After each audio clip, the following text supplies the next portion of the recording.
A service of KIBMradio.com, the Internet's home for an all old-time radio.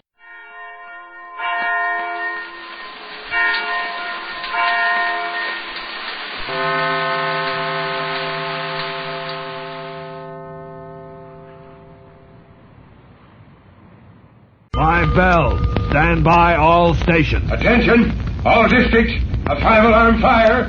5 bells. Move in immediately. That's it. Let's go! Let's go! Firefighters!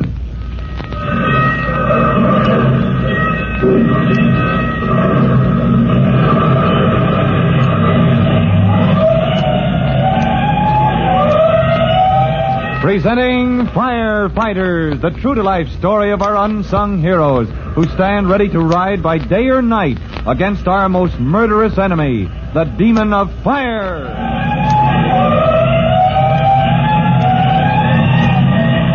In just a minute, we'll join Chief Cody and Tim Collins at the scene of the fire in Gilda Minocchio's home, where Gilda and her baby brother are trapped on the smoke-filled 4th floor. But before we report to the chief, here's something you should know. Let's go, firefighters. Let's go to the street outside Gilda's home, a tall, narrow building, one of a solid row of houses where fire has broken out in the 2nd floor. At the first alarm, a ladder truck and 3 engines, including Tim Collins' company 209, roll to the scene. And as Chief Cody arrives, he finds Tim struggling with Gilda's mother in the front. Collins! Hey, Collins! Here, Chief Cody. Let me go, my baby. They're on the 4th floor. Can you get that woman out of the way? She's burned her hands. She's trying to get back into the house to get up those stairs. My baby, please, I've got to help Mrs. Minocchio, listen, we'll save Gilda and the baby. Look, there goes the ladder to the 4th floor. The men are going right up, ma'am. We'll save your youngsters. Hold her, Collins. Mrs. Minocchio, please, you've got to listen. You know me, Tim Collins. Look at me. Yes, you killed Tim, Cody's brother. That's right. Now listen, I'll go up that ladder myself. I promise I'll bring your kids out if you'll just let us take care of you. Let first aid attend those burns. You promised, Tim, you promised to get them out. First aid. First aid this way. That's okay, Chief. You'll let me lend the hook and ladder boys a hand. Go ahead, boy. Don't waste time. Get those kids out. Yes, sir.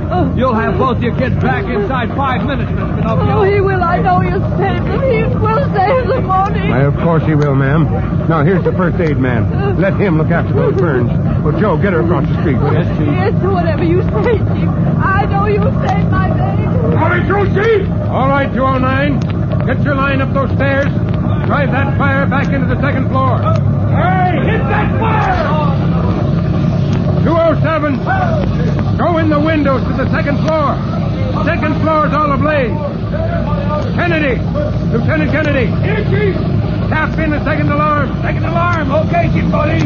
111. Ladder 111. Open up that roof. Let out that smoke and gas.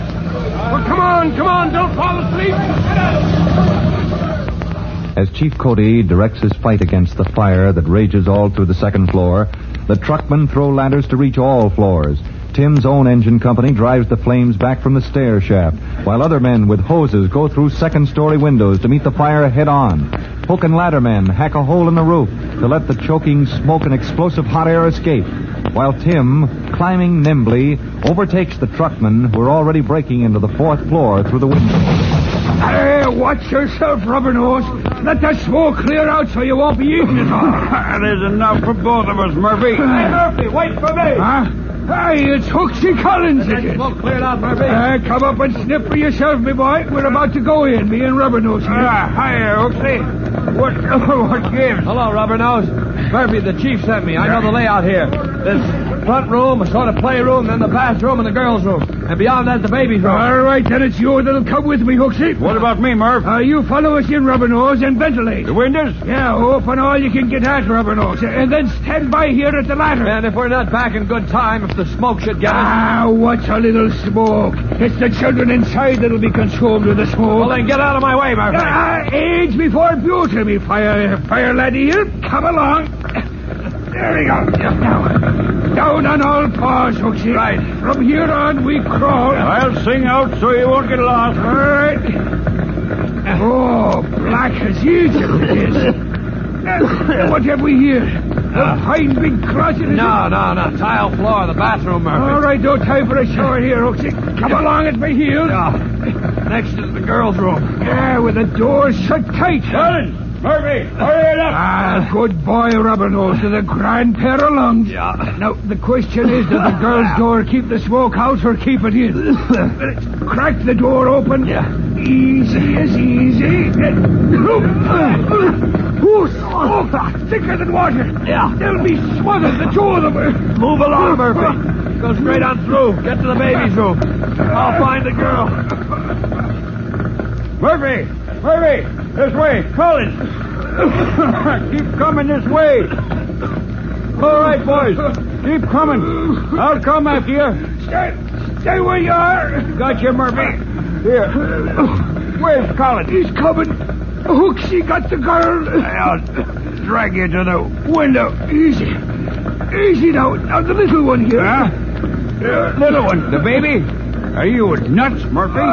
Let me breathe. Murphy, the baby. Where? Let be now. He's under me coat, the little fella. Hey, you'll smother him. Go help Collins, Robin-Nose. He's dragging the girl. But the baby, he can't breathe. He's snug enough beneath my coat. And how would he be if the fresh air was to strike his lungs and him full of smoke? Sure, Murphy. Air, he couldn't take it. Robin-Nose, give me a hand here. I'd be killed dead by the air. You go and help Hooksy, will you? Yeah, come in, Hooksy. Tell him to cover the girl's face. No fresh air till it's safe for her to breathe it. Saved from the deadly smoke that filled the burning building, Gilda and her baby brother are given first aid and sent off to the hospital for special care. Chief Cody fights the fire to a finish. And hours later, after the engine companies have picked up their lines and rolled back to quarters, and the truckmen have completed their overhaul of the wreckage, Chief Cody sends a special message to certain of his men. Hey, Robin-Nose. What gives, Murphy? Could I trouble you for the loan of your brass polish? After your own buttons are all shined up, that is to say? Buttons?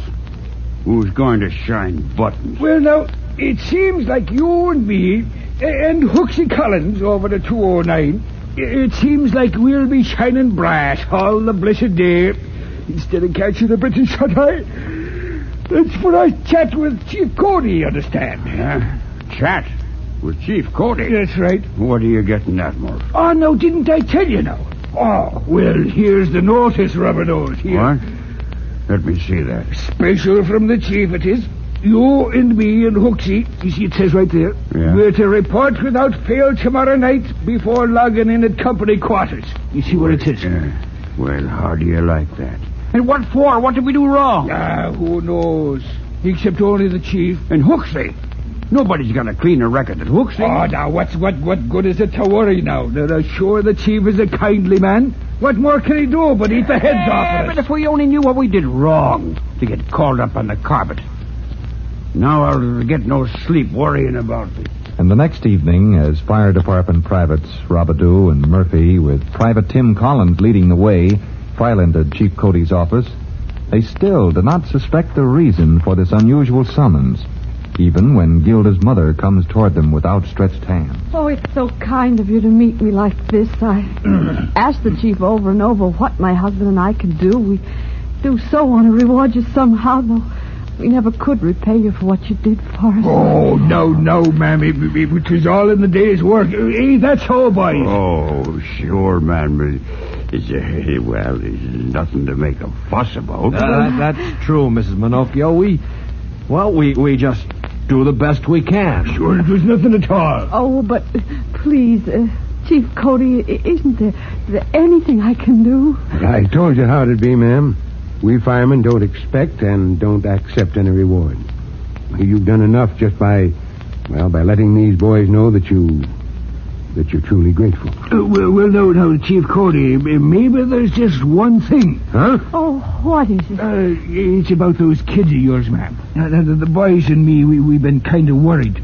Tell us now, what did the doctors say? Are those kids going to be all right? Yes, well, you see, you got them out just in time. Well, they'll be fine. Not a trace of that terrible experience. Did you hear that, boys? The kids are okay. Ma'am, Ma'am, that's all the reward we want. And thanks to you for telling us that. Oh, it's all right. It's a pleasure, ma'am. Anytime we can... And that's all the reward a firefighter seeks.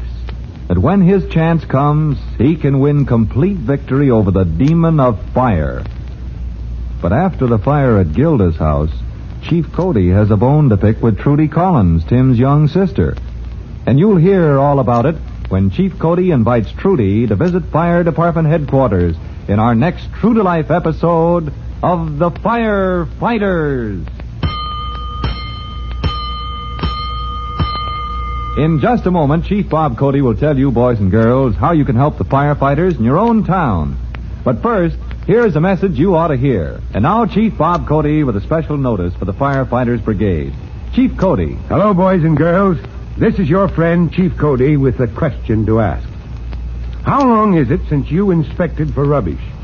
Old papers and odds and ends that pile up in a home unless you keep disposing of them. Well, my hunch is that it's time you had a checkup. Look for piles of paper and other rubbish that could feed a dangerous fire. Now clean up that hazard. And by doing so, do your share to protect lives and property. Well, that's all for now. You'll be hearing from me soon. Fire Chief Cody and the young rookie fireman Tim Collins will be back on the same station the next time you hear... That's it. Let's go!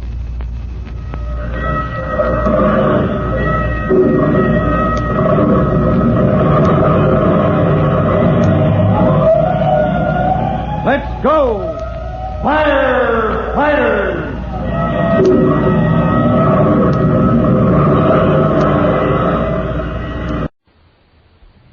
Ladies and gentlemen, Dragnet has a very important announcement for all of you at the close of tonight's program.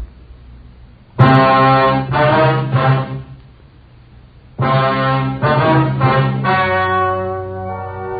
story you are about to hear is true. The names have been changed to protect the innocent. Fatima Cigarettes, best of all king-size cigarettes, brings you Dragnet.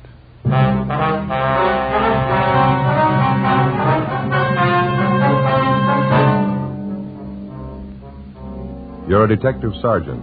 You're assigned a robbery detail.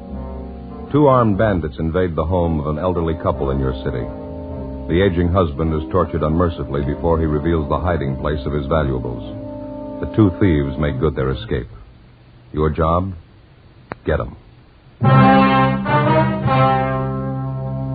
Why are thousands and thousands of king-size cigarette smokers switching to Fatima every day? Because in Fatima, the difference is quality. You see, Fatima contains the finest domestic and Turkish tobaccos superbly blended to make Fatima extra mild, to give you a much different, much better flavor and aroma. So compare Fatima yourself today. You'll find Fatima gives you all the advantages of extra length, plus Fatima quality, which no other king-size cigarette has. Remember, Fatimas cost the same as the cigarettes you're now smoking. But in Fatima, the difference is quality. Next time, buy Fatima. Best of all, king-size cigarettes.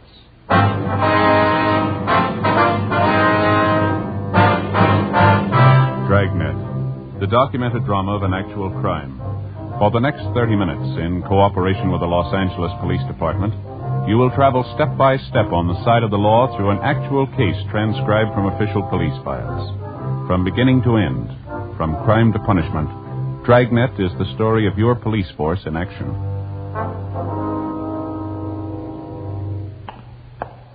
It was Saturday, October 3rd. It was hot in Los Angeles. We were working the day watch out of robbery detail. My partner's Ben Romero. The boss is Harry Didion, captain of robbery.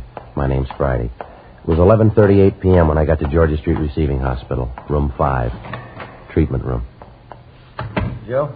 Hi, how's it going, Ben? We're not going to be able to talk to him any more tonight. Doctor said maybe late tomorrow morning. How's the old man making out? He's resting a lot better. Doctor gave him a sedative. Old fella sure had a rough time.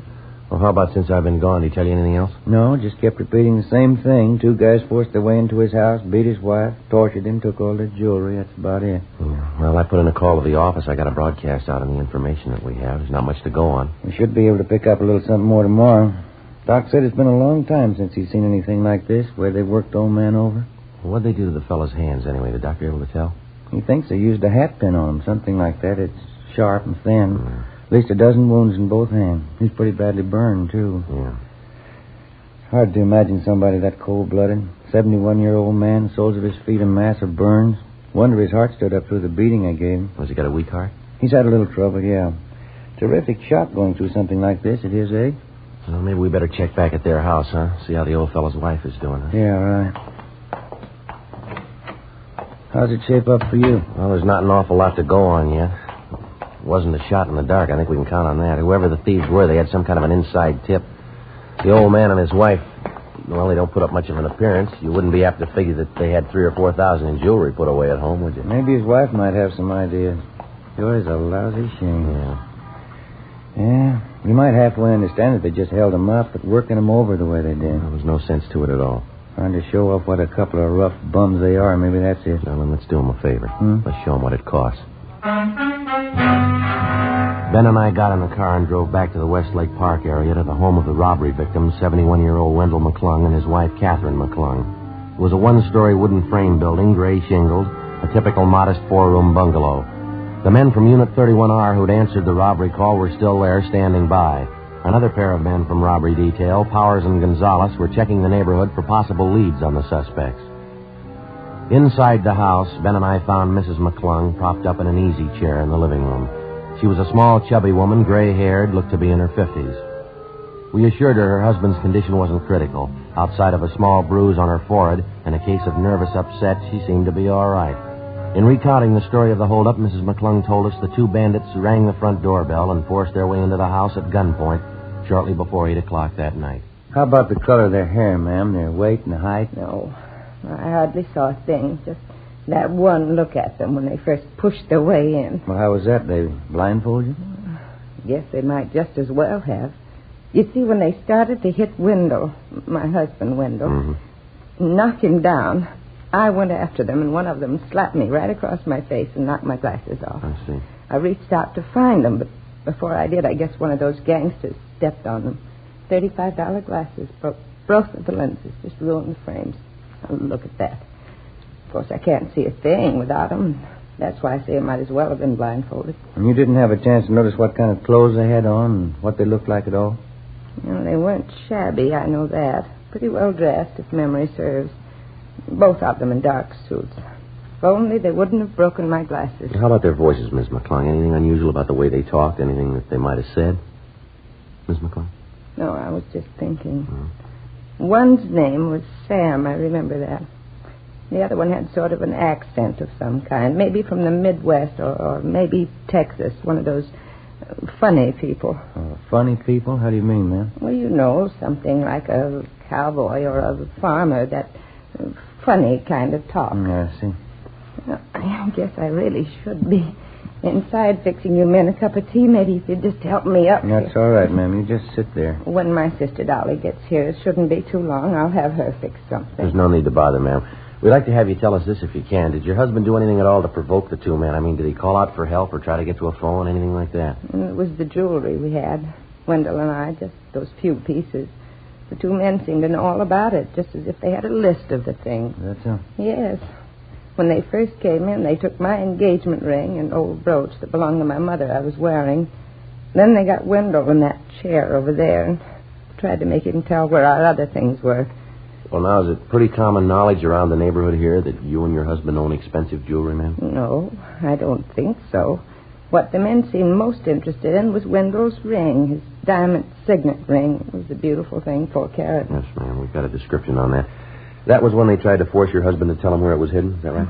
I never thought anybody'd be that cruel, officer. Downright cruel. They burned his hands and his feet, kept hitting him in the face with their fists. It was just terrible. Poor Wendell. He finally had to tell them. Yeah, I see. They went and found the things, and then they came back in here and ripped out the phone. Warned us not to move. Mm-hmm. And then they left. I just broke down and cried, officer. To see poor Wendell there, the way they abused him. Yes, ma'am, we understand. You're sure he's going to be all right? What did the doctor say? Well, he said there's no danger, ma'am. Mr. McClung's resting comfortably now. Well, that must be my sister You want to Dolly. stay right here with Ms. McClung, Ben? I'll get that. Yeah, right. Joe? Hi, Jess. You and Powers do any good? I've been checking through the neighborhood 3-4 blocks around. Not an awful lot. A lot of people know the McClungs. Few of them know about their having jewelry. None of them saw anything unusual going on tonight. The thieves used the car. We know that. Didn't anybody at all spot it? I'm not sure, but there's one possibility. Some of the neighbors said a young kid was peddling magazines down this block tonight, just about the same time as a robbery. He might have spotted Well, something. that's fine. Where is the boy? Where does he live? Well, that's what we asked the neighbors. Yeah? Nobody knows.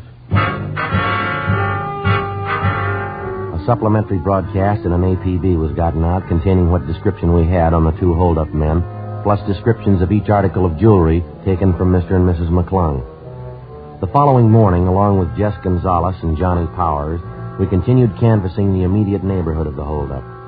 The only thing we got was a fair description of the boy who'd been selling magazines the night before in the vicinity of the McClung house, and also the names of the magazines he was peddling. Monday morning, 9 a.m., we got in touch with the local distributor for the publications, got a list of 5 boys who sold for them in that general area, and started checking them out. Third on the list was a Bill Newsom, a sophomore student at a nearby parochial high school. He lived a half a dozen blocks from the McClungs. We checked at his house, but his mother told us he wasn't at home. I'm sure Billy won't be long. Thank you, ma'am. Right in here, officer. Just go ahead. Well, thank you. Sit down, won't you? Thank you very much. You must be him now. Billy, in here. Yeah, Ma. Come in here, Bill.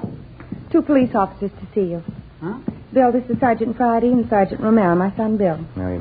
Would you excuse me? I'm going to have to start fixing dinner. You go right ahead and have your talk with Bill. I'll be out in the kitchen. All right, ma'am. Thank you very much. You speak right up now, Bill. Try and help the officers all you can.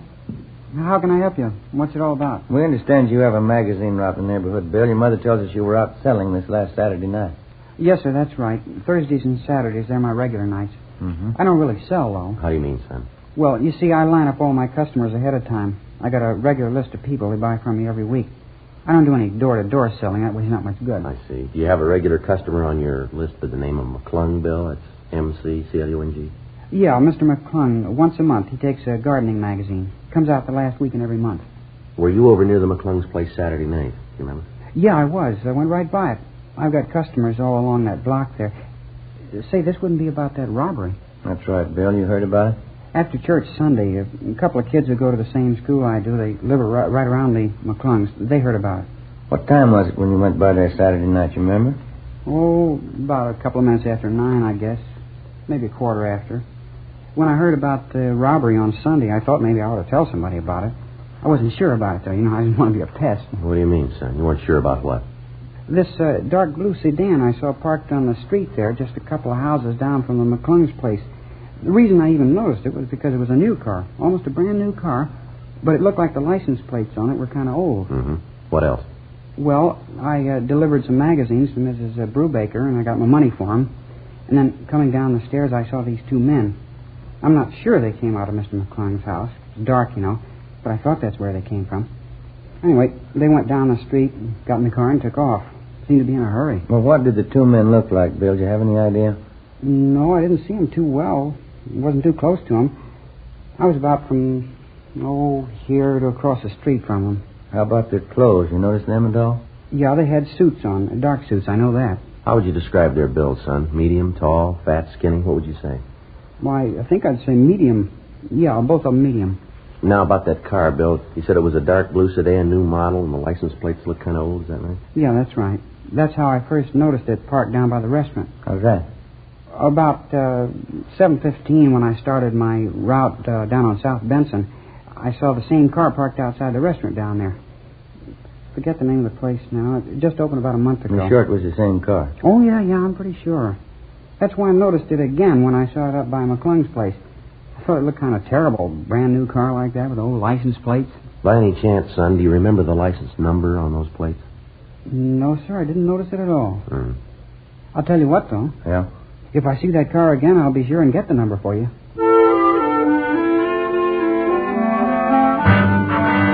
Before we left the home of 16-year-old Bill Newsom, we got a complete description of the car which he'd seen parked near the McClung's home on the night of the robbery. He told us it was a 1950 Hudson, four-door sedan, dark blue, white sidewall tires. We relayed the information downtown to robbery detail. After we left the boy's house, we drove to the vicinity of the restaurant on South Benson, where the Newsom boy had first spotted the Hudson sedan. After making the rounds of several bars and coffee counters in the area, we started checking at the restaurant. It was newly opened, just as the boy had described it, full of glass, brick, and fancy modern stonework. The main bar was situated just off the lobby, set apart from the main dining room. We interviewed the head bartender, and he thought he remembered serving 2 customers, answering the general description of the hold-up men on the previous Saturday night. Not a bad-looking pair. They're in a little early, around 7:15, 7:30. They seem to be all right. Do you remember what they looked like at all? No, I didn't notice them that much, officer. Can you give us some general idea? Or on the young side, I guess. Not more than 28, 30.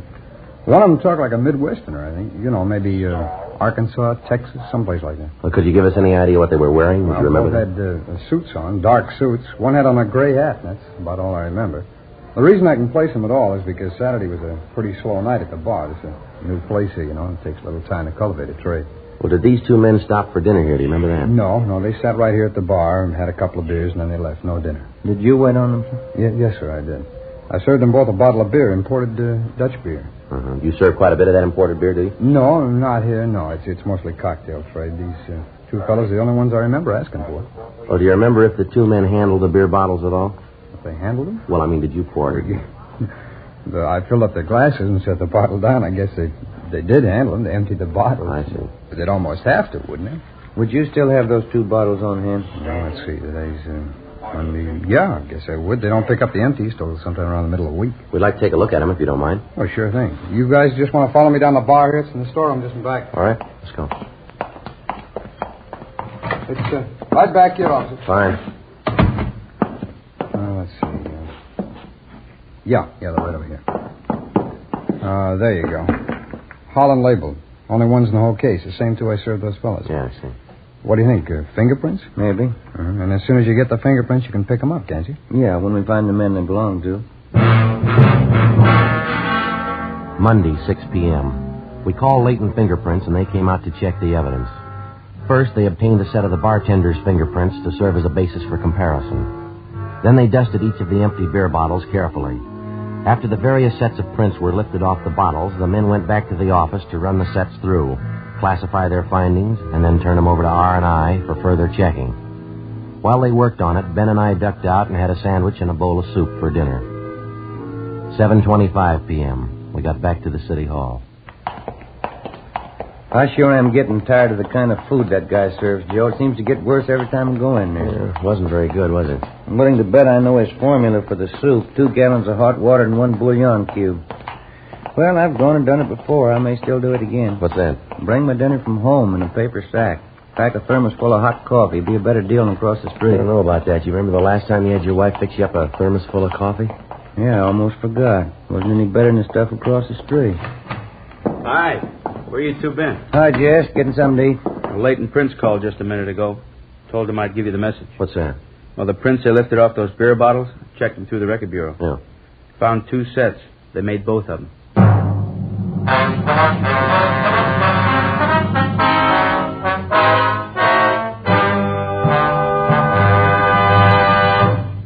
In state after state, all across the country, Fatima sales are going up and up. Listen to the actual figures in the latest Fatima sales report. In the first state listed, Fatima sales up 69%. In the second, Fatima sales up 118%. Another state, Fatima sales up 92%. Still another state, Fatima sales up 142%. And those are just a few. Yes, coast to coast, thousands and thousands of king-size cigarette smokers are switching to Fatima. You see, Fatima contains the finest domestic and Turkish tobaccos, superbly blended. Fatima gives you extra mildness, a much different, much better flavor and aroma. You get all the advantages of extra length, plus Fatima quality, which no other king-size cigarette has. Fatima, best of all king-size cigarettes. Definitely the best quality in its class, but the same price as the cigarette you're now smoking. Remember, in Fatima, the difference is quality. Next time, buy Fatima.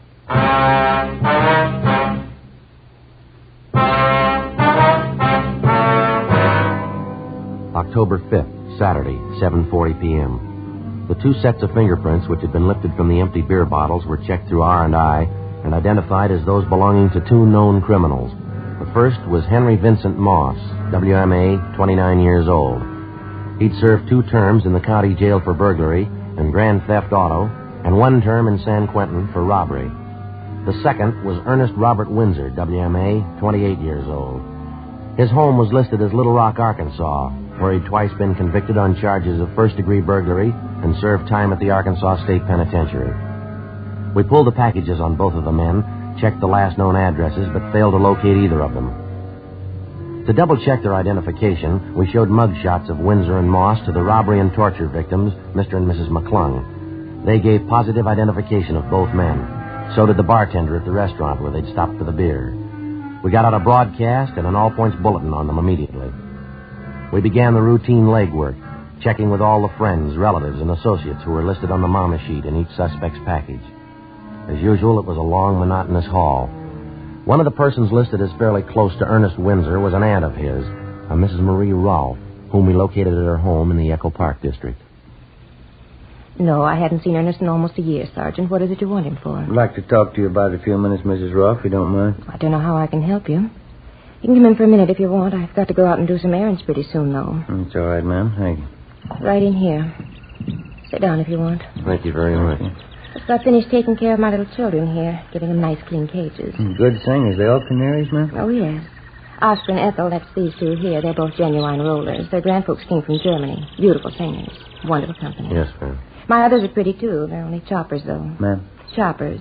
They're different than rollers. They sing much louder. Maybe not as nicely, but I don't like to play favorites. I like all of them. You have birds, Sergeant? No, ma'am. You should. I think everybody should have a canary in the house. Cheerful, you know. Wonderful company. Don't know what I'd do without mine.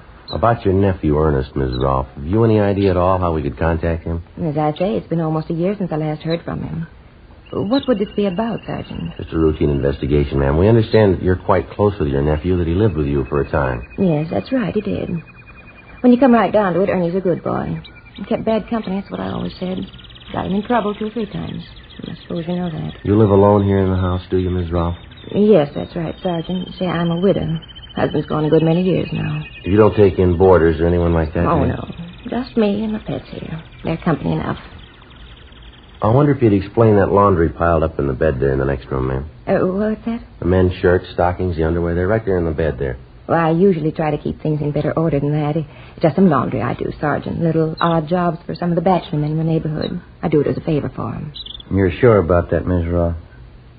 Ma'am? What do you want Ernest for? Why do you have to chase after him all the time? Persecute him? We're not persecuting you. Ever since he's come here from Arkansas, it's been nothing but police chasing after him. Can't you give Ernie a chance?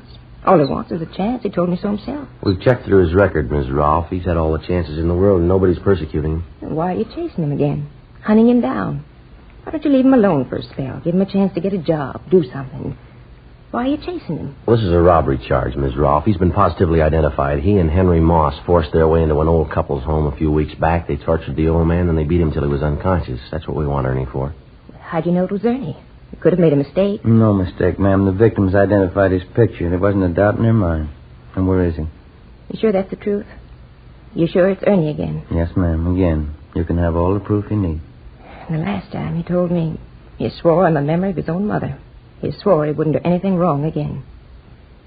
I guess I just don't know Ernest. Where is he, ma'am? You want to tell us? It's the last time, Sergeant. I'm sorry. Ernie's had his last time. Yes, ma'am. He's sleeping. The room over the garage. You'll find him there.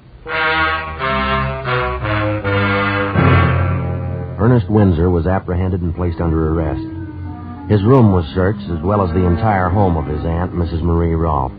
We failed to find a trace of any of the jewelry stolen from Mr. and Mrs. McClung. After we made arrangements for a stakeout on the house, Windsor was taken downtown to the interrogation room, where Jess Gonzalez, Ben, and I questioned him for 5 hours. He refused to tell us anything. At a special show-up, he was positively identified as one of the hold-up men by the 2 victims. Windsor was booked at the main jail on suspicion of 211 PC. The investigation went on. Every possible lead on the other suspect, Henry Moss, was checked out. We got nowhere. It was obvious that either Moss was in possession of all the jewelry stolen from the McClungs, or it had been hidden away someplace, known only to Windsor and Moss.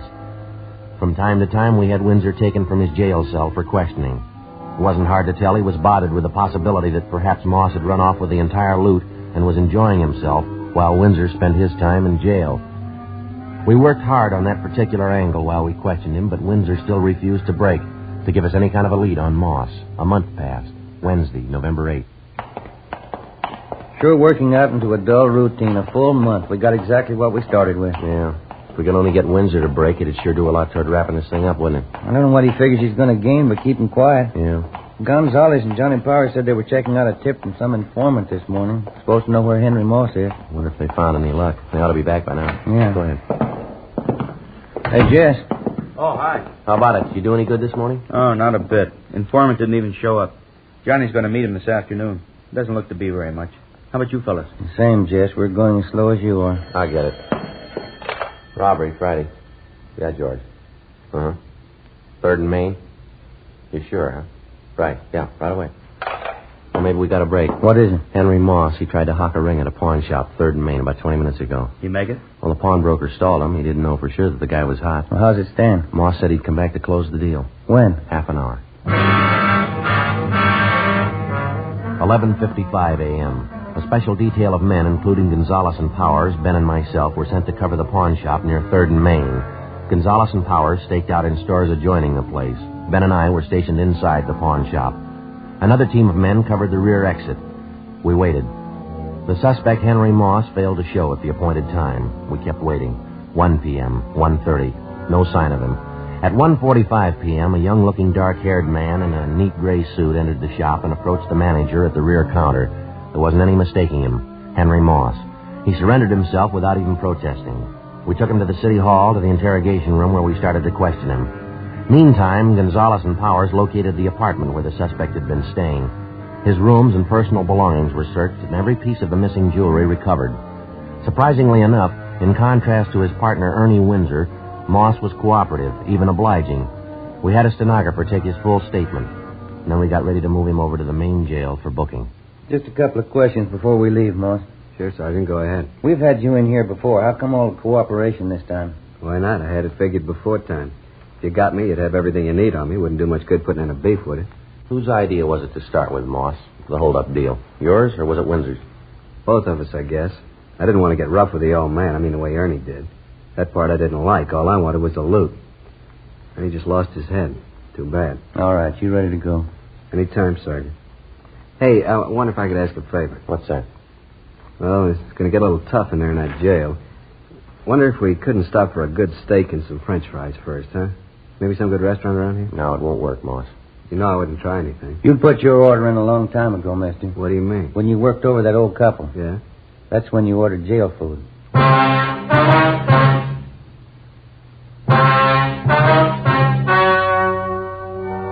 The story you have just heard was true. The names were changed to protect the innocent. On March 2nd, trial was held in Superior Court, Department 88, City and County of Los Angeles, State of California. In a moment, the results of that trial. Now, here's our star, Jack Webb. Thank you. If you smoke king-size cigarettes, listen to Fatima's amazing new offer. Buy a pack of Fatimas. Enjoy their extra mildness and superbly blended tobaccos. Now, if you don't like Fatimas better than the king-size cigarettes you're now smoking, return the pack with the unused Fatimas, and we'll give you your money back, plus postage.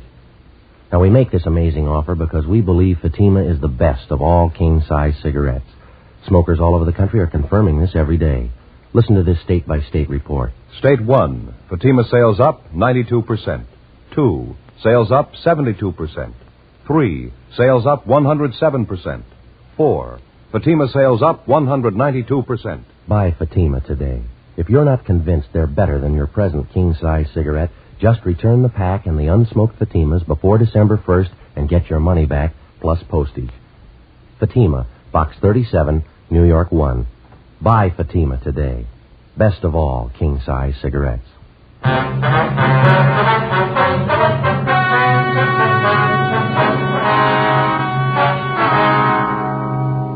Ernest Windsor and Henry Moss were tried and convicted on one count of first-degree robbery and one count of assault with intent to do great bodily harm. Both men are now serving their terms in the state penitentiary. First-degree robbery is punishable by imprisonment for no less than 1 nor more than 10 years. Ladies and gentlemen, the lives of millions of ragged and helpless Koreans depend on the unneeded clothes in your closet. Help these men, women, and children live through the winter. Send your clean, unneeded clothing and shoes prepaid directly to the Ark, Maspeth, New York, or the Ark, Oakland, California.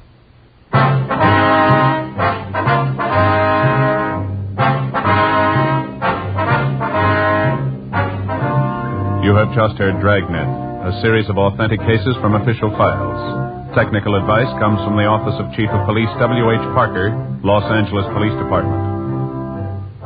Fatima Cigarettes, best of all king-size cigarettes, has brought you Dragnet, transcribed from Los Angeles.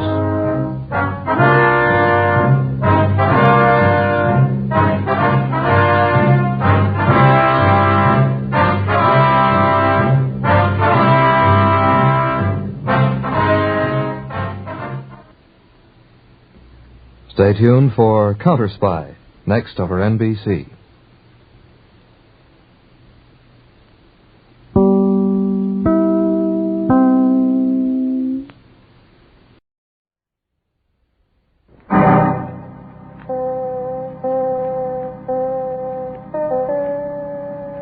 My name's Regan. I get 10 a day on expenses from a detective bureau run by a guy named Anthony J. Lyon. They call me the Lion's Eye. With Jack Webb as Jeff Regan, Investigator, stand by for hard-boiled action and mystery and thrilling adventure in tonight's story of The Lost Lady.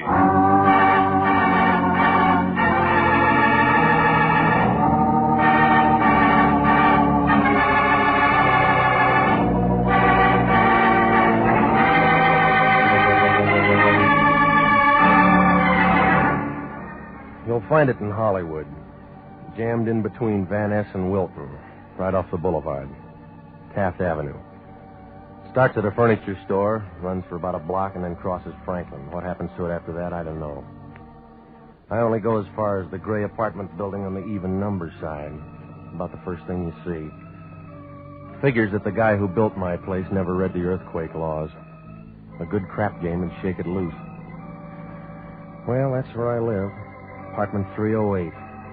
In the back, where I can keep an eye on a brass drain pipe and a tired-out palm tree. I got a coffee pot and a bed that comes out of the wall. It isn't much, but the phone company had to have an address.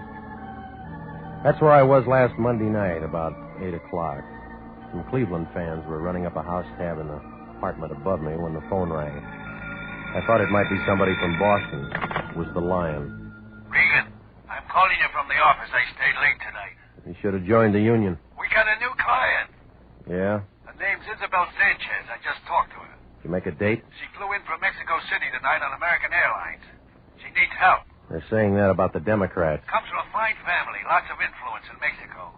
Try the State Department. She came all the way to Los Angeles to see her sister, but she's disappeared. Did you tell her about the Missing Persons Bureau? I told her about you. What do you mean? You're going to find her sister. I'm no Saint Bernard. You'll do till I can feed one.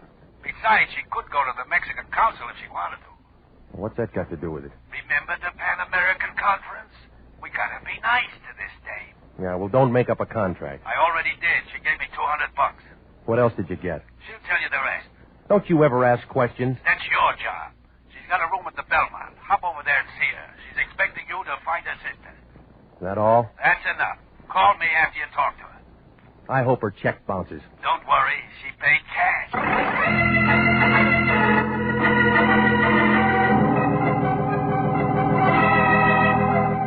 Well, you can tell that the Lion only stayed in school long enough to learn how to spell dollar. It took me about 20 minutes to get over to her hotel. Isabel Sanchez had a room on the 6th floor. I found it on the Wilshire side. 610 it was. She was a tall, blonde girl, not the least bit pretty. She had a mouthful of good-looking teeth, but she never learned how to use them in a smile. You're Mr. Regan? That's right. Come in. Please excuse me. I'm still unpacking. Come in. All right. I'm so glad you're here. I suppose Mr. Lyon told you everything. Your sister's missing. You want to talk to me? Yes. Oh, it's terrible. An awful vacant feeling. I was so looking forward to seeing Carmen again. We were very close. You talk like you don't expect to see her. Something might have happened to her. Like what? I don't know. She's always been so independent and, well, strange. Well, a lot of people have their own ideas. I'm embarrassed telling you this. You've got to tell somebody. Well, Carmen left home against my father's wishes. How old is Carmen? 22. What was the guy's name? What do you mean? All right, come on. I got to have it all, lady. There was a man in it. Yes. Martin Chambers. From here in L.A.? Carmen met him once in Mexico City. Thought she was in love with him. When was this? A year ago. She followed him back. Yes. You took a long time to catch up. I've been very concerned about Carmen. I received this letter from her a few days ago. It was the first word since she left home. Here. Yeah. You can see it's not much. She asked me to come here. I took the first plane. Mm-hmm. What about this address? There's no such place. I went there right from the airport. Who sent you to us? You're in the phone book. Is that all you got? Well, I have her picture, and it isn't very good. Just a snapshot here. Mm-hmm. Blonde, huh? A little darker than mine. She's the same height. We wore each other's clothes. Who else did she know? Just Martin Chambers. Oh, no, now, wait a minute. She mentioned a Dr. Menlo in her letter. Did she need a doctor? She just said he'd been very kind to her. That isn't very much to go on. I know, but you will follow every lead. Yeah, sure. What are you scared of? Why do you ask that? It's a warm night. You got the shakes. I had a long trip. Oh, yeah, I forgot. You know this Chambers? Yes? You like him? No. What's that you got there in your hand? An evening gown. Why? You didn't bring that for me.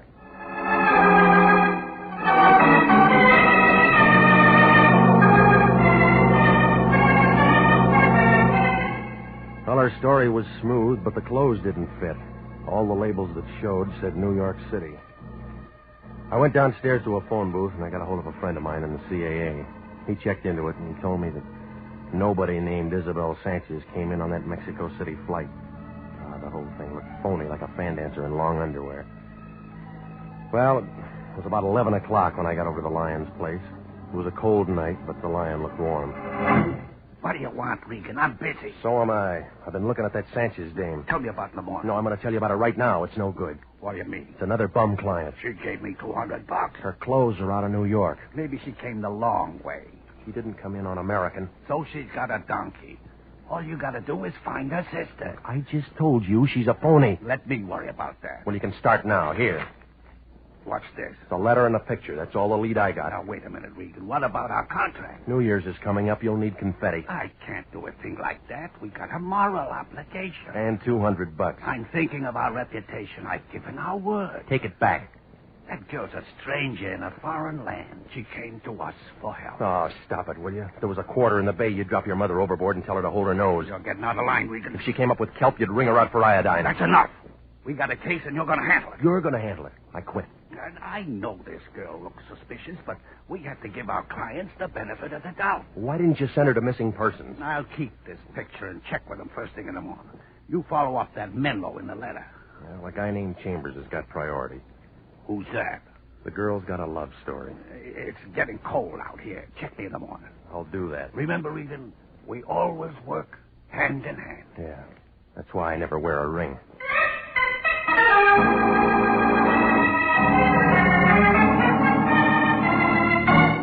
Well, it was too late to do anything else, so I went home and pulled that bed out of the wall. The next morning, I found a Martin Chambers listed in the city directory with an address on Laurel. Turned out to be a 2-story apartment building about the color of a bride's blush. And it was wrapped around a swimming pool the size of a bird bath. Chambers' name wasn't on the mailbox, but a skinny guy with a load of bed sheets told me I could find the manager in apartment 15. When she answered the door, her voice sounded like a beer truck in low gear. Hello, Sonny. Looking for an apartment? You got one? No. Come on in. Having some coffee. You want some? No, I'll pass. You don't know me, do you? I just got here. I played the Palace in 26. Ah, them was the days. Write it up and sell it to the movies. Them slobs. Central Casting had called me in 4 years. You got a card? AFRA, SAG, and the Musicians Union. I play French horn. None of them call me. I figure it's a record band. I'll talk to Petrillo. I hate this dump. My third husband gave it to me. By the way, what are you doing here, Sonny? I'm looking for a man named Martin Chambers. What do you want him for? Talk to him. Cop? No. Day that guy moved in, I had him pegged for a gigolo. His hair was too curly.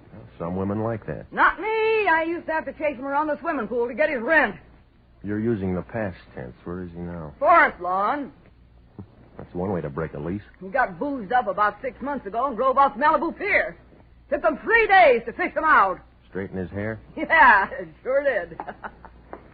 Oh, wait a minute here. I kind of like you, Sonny. You get around, don't you? Yeah, when the weather's good. Ever run into Louis B? No, not yet. If you do, mention my name, will you? What is it? Just say that Goldie McMasters was asking for him. He'll remember old Goldie. How could he forget? Allison 26. Let's back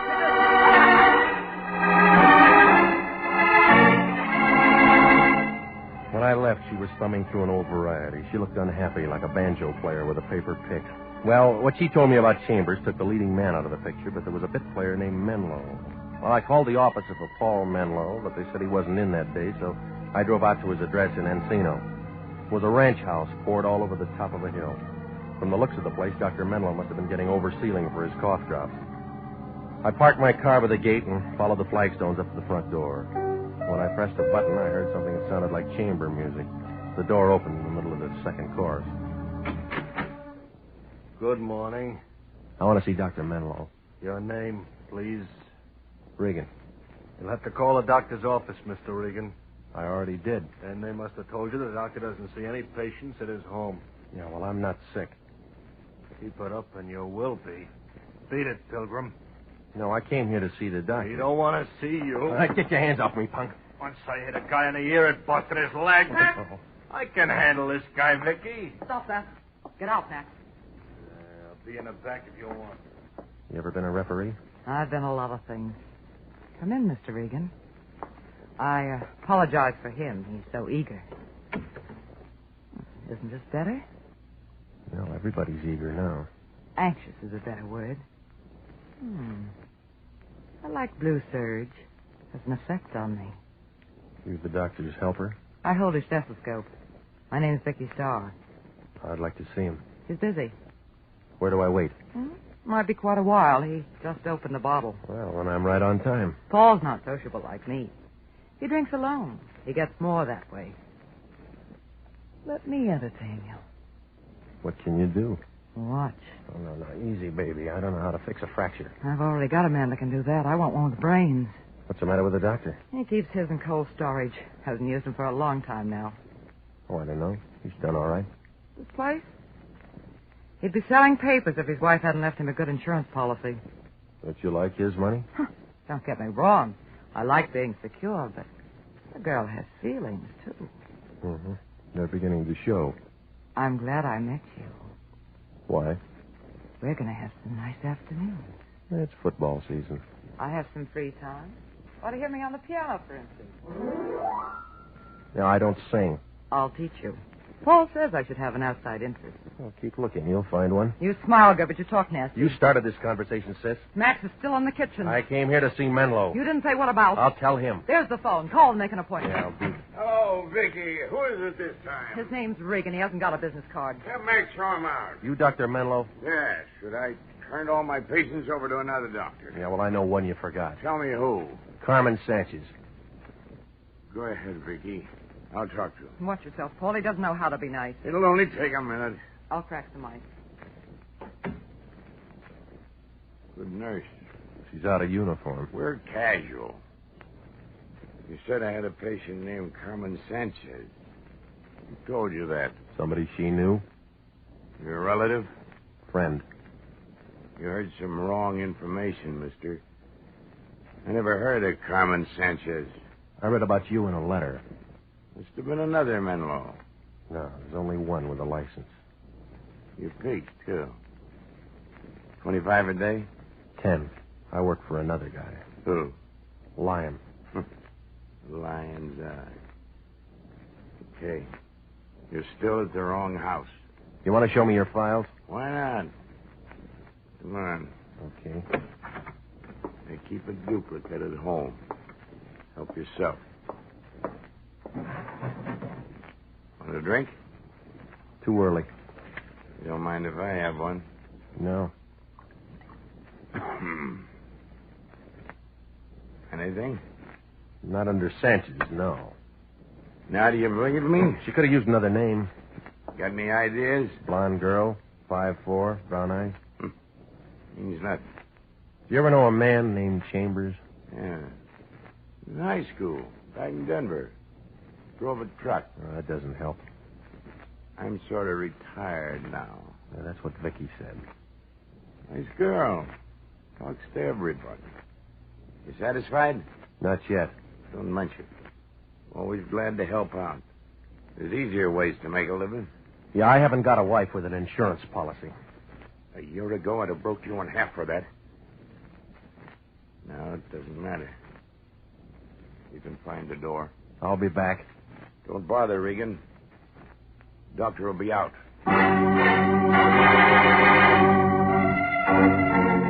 I left him sitting there with a glass of rye in his hand. It wasn't much of an interview, but there was a story somewhere.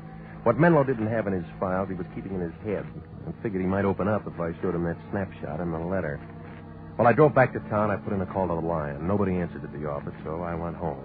When I opened my door, I caught a load of taboo. Isabel Sanchez was wearing a dress she must have put on with a shoehorn. You've got the nicest janitor. He thinks I'm your sister. Where'd you meet him? He was in the lobby when I came in. I've been waiting for you. Yeah, well, we got an office, you know. No one answered when I rang. I wanted to be sure and see you before I left. Taking a trip?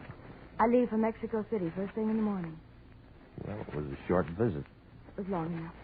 What about your sister? That's what I came here to tell you. I found Carmen. Oh, you did? Or rather, Carmen found me. I feel foolish now, calling in a detective service and all that. Why? Well, Carmen came to my hotel about noon today. And you imagine she's been looking for me. Last night you said she didn't have an address. Well, that was another silly thing. Only it was her mistake. She's not very good at details. Where is she now? Well, she's out buying a few things and packing. I've convinced her to come home with me. All right. Now you want to know what I found? Why on earth should I? I have my sister. You were worried about a man named Chambers last night. Carmen told me she hasn't seen him for months. Did she tell you about her doctor? No. I met him. Only he said he never saw her. Oh, is that so? Well, Mr. Regan, I do appreciate your services. Please thank Mr. Lyon for his kindness. I'm sorry I won't be able to see him. Yeah, he's going to be sorry, too. You'll give him this envelope. There's $100 in it. You're paid up. It's for all the unnecessary trouble I've caused you. And, Mr. Regan, it's all confidential. You read the contract. I wouldn't want any of this to get back to the wrong people. You know some of the wrong kind, do you? Doesn't everyone? Thank you again. Bye.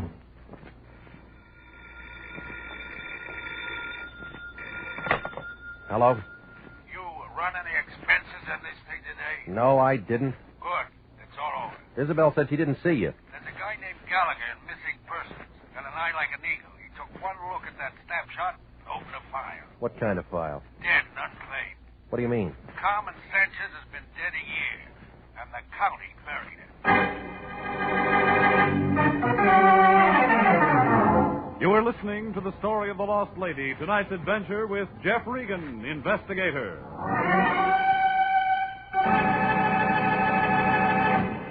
Before we continue with tonight's story, here's an important message from the Adjutant General's office. The Army Nurse Corps Reserve still has commissions available for graduate registered nurses between the ages of 21 and 45. If you believe you qualify for a commission in the Army Nurse Corps Reserve, apply to the Adjutant General, Washington, D.C. And now, back to the story of the lost lady and Jeff Regan, Investigator.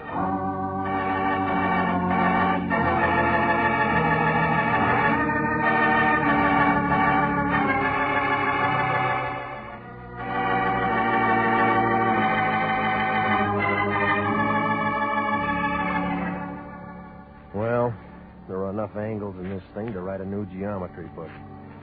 Isabel Sanchez came to Los Angeles to find her sister, Carmen. She called in the Lion, who started me digging.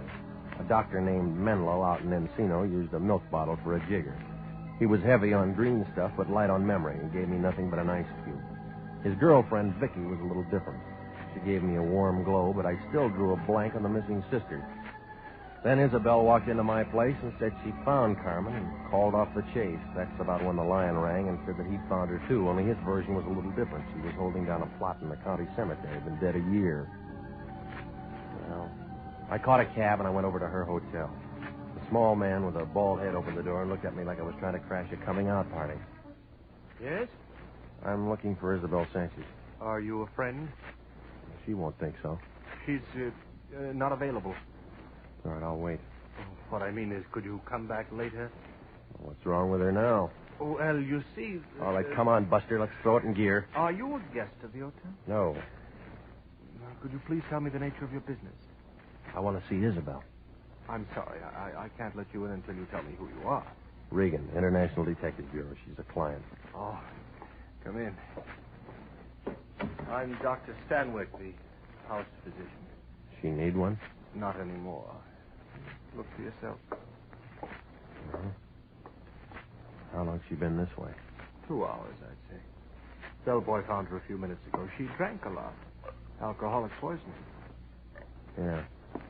Oh, Mr. Regan, when a thing like this occurs, naturally, we don't like it to get around to the other guests. You'll use discretion, I presume.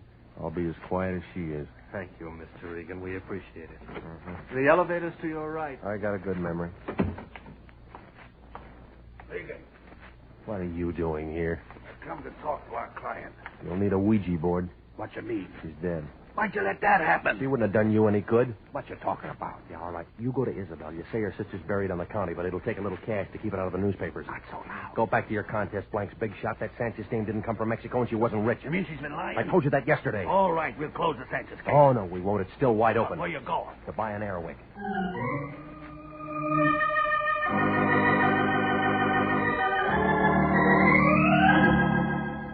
Well, I went down to the Hall of Records. It's a brown building off Temple that leans over like an old lady with a short cane. I took the elevator upstairs, and I walked down to vital statistics. The place was empty, except for a guy sitting behind the desk. He had on a black suit with dust on the shoulders. His fingernails were dirty, and he was reading a dictionary. He must have been at a good part, because he looked mad when I nudged him. Quick shove it. I want some information. That's what I'm here for. I'm a public servant. Now, let's get to the death files, will you? You're a morbid guy. You got a lot of stuff on births and marriages. Ask me something about that. Carmen Sanchez died a year ago in August. Tell me what from. Okay. How'd you spell it? Just like it sounds. Sanchez. 17, Solas, Sanaki, Tampa. Oh. That's what happened to old Sandy. No wonder I ain't seen him around. Get the Sanchez. All right. I got the Sanchez. Carmen. 22, date of death, 8/30/47. Alcoholic poisoning. She drank a lot. Who signed the certificate? P.E. Menlo, M.D. Thanks. Next time, make it something hard. All right. Try this.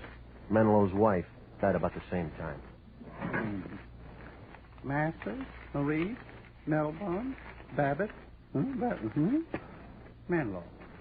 Sylvia, 34, 9/2/47. Alcoholic poisoning. Certification? P.E. Menlo.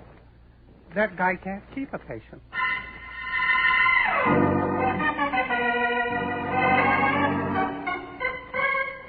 Well, I left and I went back out into the street. It was almost 5 and the traffic was heavy. I started to cross the street to a sandwich shop on the corner. A yellow cab raced me to the sidewalk, but I won. I went inside, and a skinny waitress with peanut-colored hair brought me a cup of stale coffee and a burnt hamburger. I sat there and I tried to figure it. It was like swimming through a tidal wave in hip boots. 3 deaths from the same thing and Menlo's name on every one of them. Well, the answers weren't in the coffee cup, so I went home, picked up my car, and drove out to Menlo's place in Encino. The drive was nice, and so was the reception. I built a fire. I forgot the marshmallows. We'll think of something else. You know, I'm not mad anymore. I'm still looking for your doctor. Let me take care of it. No, I want to see him. You'll have to wait again. When's he going to climb out of that bottle? We had dinner at a place on Ventura. Paul found the bar. He'll stay till it closes. I better go there. Questions again? Maybe. I know some swell answers. I'll bet you do. I've worked for him a long time. 1 year. How did you know? This is my night off. You here all alone? Isn't it terrible? Anything could happen. How do you like it? Your way? That's better. Now, let's have a nice, quiet evening. Just you and me. I had a feeling you'd be back. Is that why you wore that? Like it? Well, you got talent, lady. Discover me. It's been a famine of men like you. You don't look underfed. Why didn't I meet you sooner? We didn't travel in the same crowd. Let's start over. Do you keep his files? What's that got to do with us? They'd never pass inspection. Are you talking about something I should know? Carmen Sanchez. What about her? She died. Menlo signed her death certificate. Paul's lost a lot of patience. He's not very good. Did I tell you I played the piano? He told me some other things. Did I? They make a good story. I don't like stories. Well, I'm going to tell you anyway. I thought we were going to have a nice, quiet evening. A girl walked in his office one day and dropped dead. Good opening. Why'd she do that? Alcoholic poisoning. She was a nobody named Carmen Sanchez. The story's getting dull. There was a snapshot in her pocketbook, not much else. When does the action begin? Right now, lady. The doctor's wife had an insurance policy. He convinced her to take a trip. Why'd he want to do a thing like that? So he could pull a name fix and collect his wife's insurance. He had a body. No one will ever believe this plot. He buried an empty box. How do you know? I'm going to have somebody dig it up. What about the body? He turned that over to the county. Everybody lives happy ever after. Don't you like my music? You're going to have to take up the harmonica, lady. Why? The gas chamber isn't big enough for a piano. Who's going to the gas chamber? You, maybe. An insurance fraud's one thing. Murder's a longer rap. You haven't touched your drink. I don't like mine that strong. Now, come on, lady, get your coat. Max! I thought you were alone. I lied. Hello, Regan. You look excited. He's tough, Max. Yeah, that's easy. Soften him up. Oh.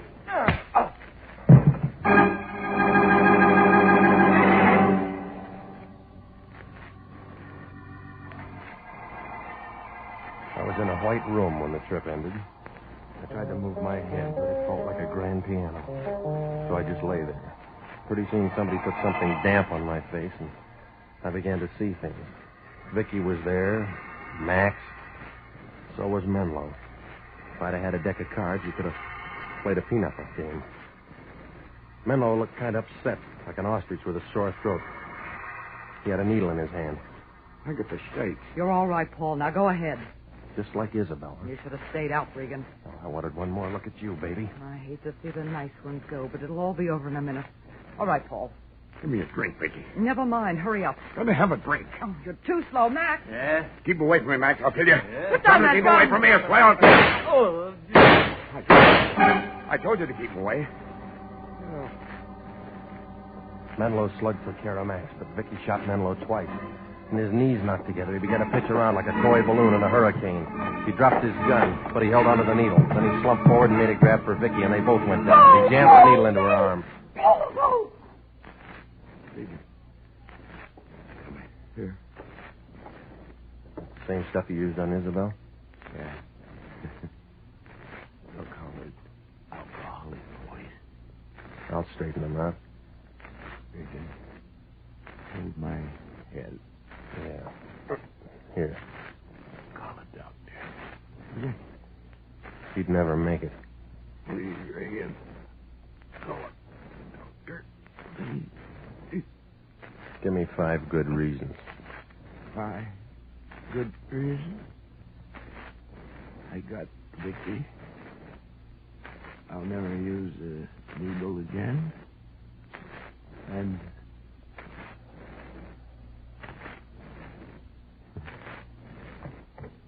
You only gave me 2.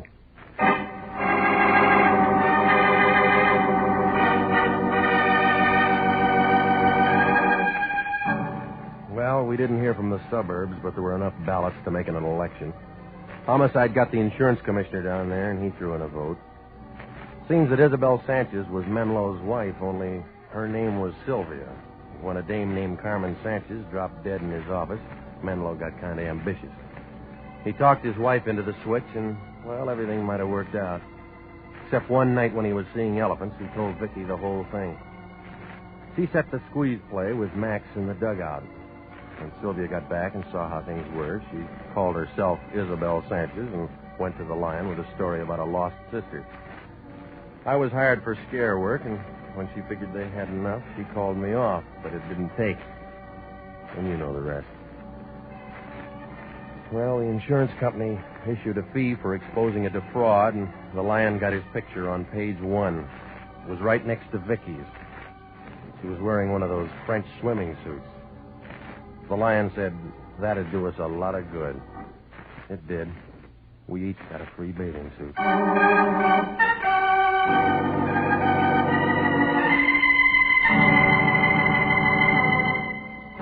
Jack Webb is featured as Jeff Regan, with Herb Butterfield as Anthony J. Lyon. It's CBS at the same time next week for more hard-boiled action and mystery with Jeff Regan, Investigator. Written by E. Jack Newman and Larry Roman. Produced by Sterling Tracy. The role of Vicky Starr was played by Yvonne Patey. Lorraine Tuttle was Isabel Sanchez. Ken Christie played Dr. Paul Menlo. And Larry Dobkin was Max Brenner. Original music for this program is by Milton Charles. Bob Stevenson speaking. This is CBS, the Columbia Broadcasting System.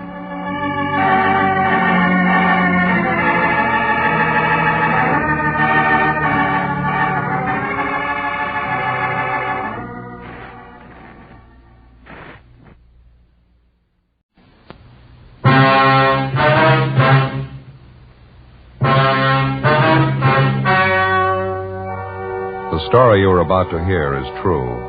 The names have been changed to protect the innocent. Fatima Cigarettes, best of all king-size cigarettes, brings you Dragnet.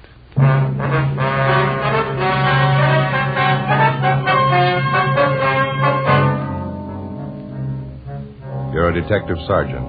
You're assigned to homicide detail. An attractive blonde secretary is found beaten to death in a downtown office building. You've only one lead to start with.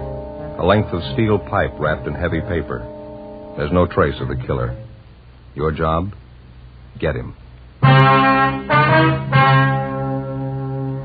Why are thousands and thousands of king-size cigarette smokers switching to Fatima every day? Because in Fatima, the difference is quality. You see, Fatima contains the finest domestic and Turkish tobaccos superbly blended to make Fatima extra mild, to give you a much different, much better flavor and aroma. So compare Fatima yourself today. You'll find Fatima gives you all the advantages of extra length, plus Fatima quality, which no other king-size cigarette has. Remember, Fatimas cost the same as the cigarette you're now smoking. But in Fatima, the difference is quality. Next time, buy Fatima.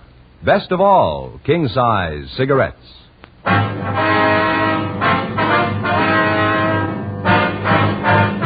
Dragnet, the documented drama of an actual crime.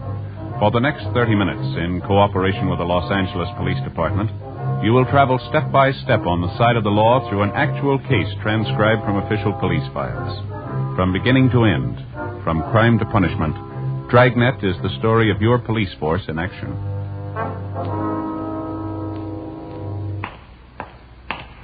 It was Wednesday, September 28th. It was hot in Los Angeles. We were working the night watch out of homicide detail. My partner's Ben Romero. The boss is Thad Brown, chief of detectives. My name's Friday. I was on the way back from the crime lab, and it was 11:48 p.m. when I got to room 42. Homicide. Romero? Ben? Hey, Romero? Not here. You, Friday? Oh, yeah. Lopey, how are you? You seen Romero around the last half hour? Supposed to meet him here. Well, he's come and gone. Still around the building, though. Got a call. What was it about, do you know? Yeah, I was on that killing tonight. Call came from one of the cruiser cars checking the neighborhood down where it happened. Yeah? Did they find something? Picked up a guy about 3 blocks from the murder scene, acting suspicious. Men in the cruiser car figured maybe you'd want to talk to him. They're bringing the man in now? Yeah. Mm-hmm. You been over checking with the crime lab? Yeah, there's not much. The murder weapon's about all we got so far. It's a piece of pipe with heavy manila paper wrapped around it. Uh-huh. Light prints do any good? Yeah, they lifted a lot of fingerprints. They all belong to the victim. None of them are foreign. Mm-hmm. Hey, you got a toothpick, Joe? And corn on the cob from there. No, I haven't. Why don't you try the top drawer over there in Mike Pena's desk? He usually has some. Oh, yeah. Thanks. I understand it wasn't much to look at, the killing, I mean. It was a pretty vicious thing. The girl took a terrible beating. Oh. Who found the body? One of the scrub women in the building. It was an office up on the 9th floor, import-export company. The victim was a secretary there. She's a pretty girl. Mm-hmm. She dead long? Must have happened around 7 o'clock tonight. That's my figure. It's just a guess. Uh-huh. What's the girl's name? Been identified yet? Yeah, Adele Pryor. Her boss is out of town. She was working in the office alone. There was no one suspicious seen entering or leaving the office around the time of the murder. There's no one we know of, anyway. Mm-hmm. Yeah, it's going to take a lot of checking. Yeah. Any idea what the motive could have been? Well, it wasn't robbery. They didn't keep any cash in the office. As far as we know, the girl wasn't carrying much money. We'll start making the rounds in the morning, checking with her friends, see what we can pick up. Mm-hmm. Joe Friday, you on? Yeah, I'm right here. Back here, Ben. Oh, hi, Joe. Hi. Lopey? Hi. They bring the guy in, Ben? Mm-hmm. Lopey brief you about it, Joe? Yeah, a cruiser car picked up a suspicious-looking guy near the murder scene. Is that about the size of it? A little more than that. They found the man beating his head against a brick wall in a back alley about 2 blocks from the office building where we found the body. Uh-huh. Guy'd been drinking heavily, and when they picked him up, he's pretty far gone. Kept mumbling something about how he didn't deserve to live, how he's a murderer, killer. Not too coherent. Mm-hmm. They asked him about the dead girl, Adele Pryor? Yeah, but the stuff he said didn't make much sense. He sobered up a little since he picked him up. We might as well see what we can get out of him before we book him in, huh? Got him in the interrogation room now. Okay. Give it a try anyway. Any calls come in, you know where to find us, Lopey. Yeah, sure, right, sir. Thanks a lot. Did you check with the crime lab, Joe? Yeah, about all we're sure of is the murder weapon. No prints, no other physical evidence. Maybe it won't matter. Got half an idea we might have the killer now. The guy they picked up? How'd he figure? Just a hunch. I don't think he's as drunk as he pretends. Well, we're going to have to place him a lot closer to the murder scene than 2 blocks away. You can't prove a thing the way it stands. I was downstairs when they brought the man in. I talked to him while they were bringing up the interrogation room. Yeah. Told me he knows the dead girl. All right. Said he was with her an hour before she died.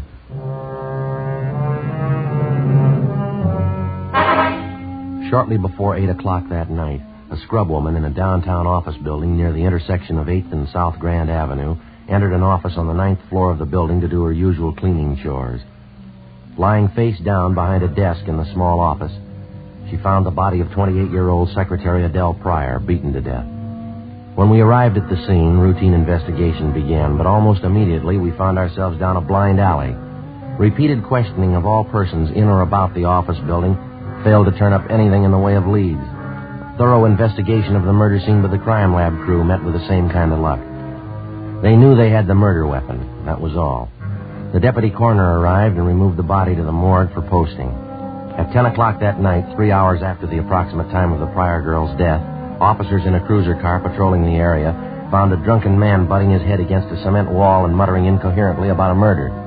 He was picked up and taken immediately to the interrogation room where Ben and I questioned him. We'd talked to him a full hour before he began to make sense. He gave his name as Robert French, age 34, an unemployed electrical engineer. While we questioned him, 2 men from homicide were sent to check the hotel room where French told us he was staying. I don't know. I guess I had 3 or 4 drinks at Dusty's place. Then I went down the street to the Blue Canary, had some more drinks there. I don't remember what happened after that. I wasn't feeling so good. You say you were drinking at Dusty's place around 7 p.m., is that right, Frank? Suppose so. I wasn't watching the clock. I guess it was around 7. Well, did you talk to anybody while you were in the bar? No, just the bartender. His name's Sarge. I don't know his last name. He'll tell you I was there. What time was it when you got to Dusty's place, French? I couldn't tell you for sure. About 6:30 maybe. Sarge could probably tell you, the bartender. When you were coming up in the elevator, you told us you knew Adele Pryor. Yeah, I knew her. Used to work for her husband. Her ex-husband, I mean. They've been divorced 7, 8 years now. Mm-hmm. You said you saw Adele Pryor in her office late this afternoon, French. What was the reason for the visit? I borrowed a couple of dollars from her. She was always pretty good that way. Nice kid. Don't know why anybody'd want to kill her like that. Well, how about the show that you were putting on out in the street tonight, French? Beating your head against that wall? What was that all about? Drunk. Really drunk. Felt so low I wanted to kill myself.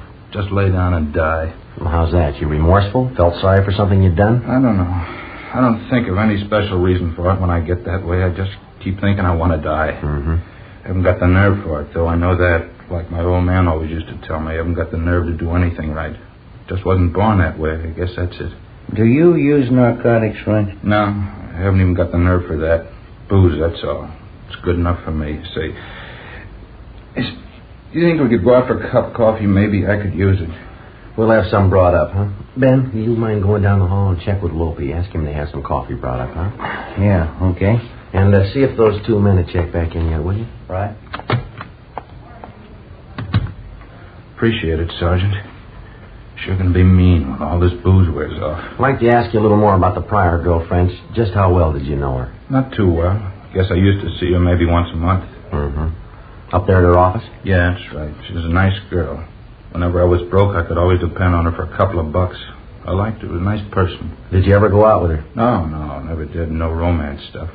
I didn't like her that way. She was just a good person. We got along okay. Mm-hmm. You want a cigarette? No, thanks. My mouth's full of cotton already.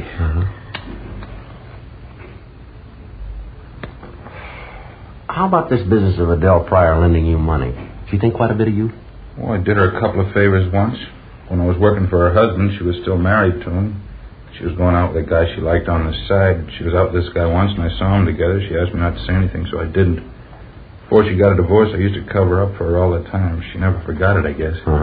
How about when you saw her in her office tonight, French? How'd she seem? All right to you? Yeah, same as ever. I asked her if she could lend me a $5, and she did. I left. It was about 6:15, I guess. There anyone else in the office when you left? Yeah. There was a guy waiting in a little reception room there. Didn't know who he was. You remember what he looked like? Well, tall fella, about my size, my age. Joe, can I see you a minute? Yeah. Dorothy and Brian have checked in and just got back from going over French's hotel room. They find anything? White shirt, a pair of brown shoes, a pair of dark trousers. What about them? Bloodstains on all of them. The stained pieces of clothing found in the suspect's hotel room were delivered to Lieutenant Lee Jones at the crime lab for detailed examination. Coffee was brought in, and Ben and I continued to question French until about 4 a.m. He denied any knowledge or complicity in the killing of 28-year-old Adele Pryor. He told us the blood-stained clothing in his hotel room was the result of an accident he'd been in 2 weeks before when he'd been drinking heavily. He was checked through R&I while we talked to him, but he had no previous criminal record. French kept insisting that we check on the tall, dark-haired man who'd been waiting in the reception room of the Pryor girl's office the night before when French left her. We gave the description of the suspect, along with the M.O., to the stats office, requesting them to furnish us with any information regarding any assaults or any solved or unsolved murder. At 4:15 a.m., we booked in Robert French at the main jail on suspicion of 187 PC, murder. The next morning at 10 a.m., the legwork began. Lopez and Doherty from Homicide started checking on the background and alibi of the suspect, Robert French. It didn't hold much water. None of the people at either of the bars where French said he'd been drinking at the time of the murder could definitely vouch for his presence, but they all volunteered the information that no matter how much he drank, French was never violent toward other people, only himself. Lopez and Doherty continued investigating the suspect while Ben and I checked on the background of the victim, Adele Pryor. At 8:25 p.m., we got back to the office. Hi. Been waiting for you, too. Loping, you and Doherty do any good? Nothing to celebrate over. Long day, tired feet. What'd you find out, Lopey? Anything new at all? Oh, maybe French is our man. Can't prove it by me. Every place we checked, everybody we talked to, same answer. Yeah? He's a smart guy with a good education. He's on the bottle and he's out of work. Everybody seems to like him. He gets drunk, but he never bothers anybody. That's about the worst anybody can say about him. Drinks too much. Well, how about his being friends with the dead girl? Did you dig up anything there? Yeah, it only proves he was telling you the truth, though. As far as we could find out, there was nothing going between the two of them. Mm-hmm. Everything we got only verifies what he told you. He had no interest in the girl except a bar offer when he was broke. You got in touch with the girl's ex-husband, did you? Yeah, he couldn't add anything. All clear there. Mm-hmm. Hey, by the way, here, Lee Jones called from the crime lab just before you came in. What did he have, Lopey? Finished testing the blood stains on those clothes they found in French's hotel room. None of the stains on them match the victim's blood type. It's another dead end. Yeah, it's sure hard to figure. You got anything else, Lopey? Oh, yeah. You got me stuff. A report for you from the stats office. Oh, thank you. He asked to make a run for you last night, didn't Yeah, I did. What's it look like? Just a minute. Yeah, well, it doesn't help much. Looks like more legwork. What's that, Joe? Well, French told us when he left Adele Pryor last night there was a man in the reception room waiting to see her. He gave us the guy's description, and the stats office made a run on it for us. This is the best one they got. Yeah? The guy's name is William Tanner, WMA, 33 years old, 6'1", 195 pounds, dark hair, dark complexion. Fits the description French gave us of the guy. The rest of it's a lot closer to home. How do you mean? William Tanner was a prominent suspect in the Donaldson murder last September. Testimony of friends and relatives subsequently cleared him. Donaldson's murder is still unsolved. Mm-hmm. Well, what's the point? Well, the same thing that killed Donaldson killed Adele Pryor. What do you mean? Piece of steel pipe wrapped in paper. To the working detective assigned to examine a criminal case, the element of coincidence, when it occurs, generally serves to complicate any investigation. Toward the solution of the crime, coincidence may mean a lot or it may mean nothing. In any event, it can't be dismissed. This time we had two examples of coincidence to deal with. A girl had been beaten to death in an office building. Within 2 blocks of the murder scene, we found a man fairly well acquainted with the victim who admitted seeing the girl within an hour of her death. Primary investigation uncovered some facts which tended to incriminate the man, some facts which tended to prove him innocent. Was his presence in the immediate neighborhood of the killing only coincidental, or was he there at the particular time for the purpose of murder? We didn't know. By the same token, a man by the name of William Tanner was suspected 1 year before of beating an elderly woman to death with an identical murder weapon, a length of steel pipe wrapped in paper. This same person, William Tanner, matched the description of a man reportedly seen entering Adele Pryor's office shortly before she was murdered. Tanner also had a criminal record of 1 conviction for assault. Maybe it was a lead, maybe it was nothing. It had to be checked out. We showed Tanner's mugshot to our first murder suspect, Robert French, but he failed to identify it. We went to William Tanner's last known address, but he'd moved. We checked with his next of kin, his brother, Martin Tanner. He was with the city fire department. We found him on duty at the neighborhood fire station on Norwich Avenue. No, I'm afraid not, Sergeant. I haven't seen my brother Bill in 3 weeks now. If he's not at his apartment, I couldn't tell you where to find him. We tried the last address we had on him. He wasn't there. 8625 Norman Road? Oh, no. He moved out of there 6-7 months ago. I got his new address in my locker. I can give it to you if you want. We'd appreciate it, yeah. Okay, back this way and then upstairs. All right. What's it about, Sergeant? My brother in some kind of trouble again, I guess, huh? Oh, it's just a routine check. You sound like you almost expect your brother to be in trouble, Tanner. Well, to tell you the truth, I guess I do. I don't know what... Excuse me a minute. No, it's not our call. Well, how would you mean that, Tanner? What's happened to your brother? Well, to tell you the truth, I don't know. Bill and I used to live together with our mother. Ma died about 2 years ago. I don't think Bill ever really got over it. He was a lot closer to Ma than I was. I see. After she died, he drank quite a bit for a while, then he tried women, lots of them. After that, he turned to religion. We thought that'd help. It would have, too. Except that he's an odd guy. He even finds ways of distorting the Bible. I guess he's still pretty religious. He goes to all the revivals, the tent meetings, all that kind of thing. Uh-huh. Do you know any of his women friends? Yeah, I do. 2 or 3 of them. How about the name Adele Pryor? Does that mean anything to you? Would she be kind of a pretty girl, blonde hair, nice clothes? Yeah, that's right. Have you met her, Tanner? Yeah, Bill had me meet her once. He seemed to like her quite a bit. Why? Was he pretty serious about her, or would you know that? Yeah, he was serious about her, all right. He told me that. I don't think it worked both ways, though. Looked to me like she was playing the field. Bill took it way too serious. How do you mean? Well, they went together steady for a while, and then they broke it up. She did, I mean. Mm-hmm. How'd your brother take that? Not so good. I remember the night about a month ago. Never saw Bill like that before. Real bad shape. Wasn't drinking either. Is that so? Never saw Bill like that in my life. Like what, Tanner? Off his head. He could have gone out and killed a girl. Before we left the fire station, we got William Tanner's new address from his brother, Martin. It was the same address as that of the murdered girl, Adele Pryor, an apartment house close by the intersection of Wilshire and La Brea. Tanner's apartment was on the 3rd floor, just down the hall from the Pryor girl's apartment. But Tanner wasn't there. The apartment manager told us he'd moved out the night before without leaving a forwarding address. Ben put in a call to the suspect's place of business, an industrial chemical company, where Tanner was employed as assistant office manager. What was the reason, sir? Oh, I see, uh-huh. Yeah, well, all right, thanks very much. We'll be checking with you later. Why?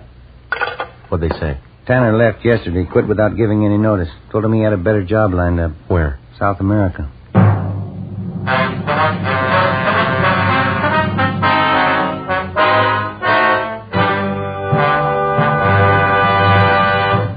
You are listening to Dragnet, authentic stories of your police force in action. If you smoke king-size cigarettes, listen to Fatima's amazing new offer. Buy a pack of Fatimas.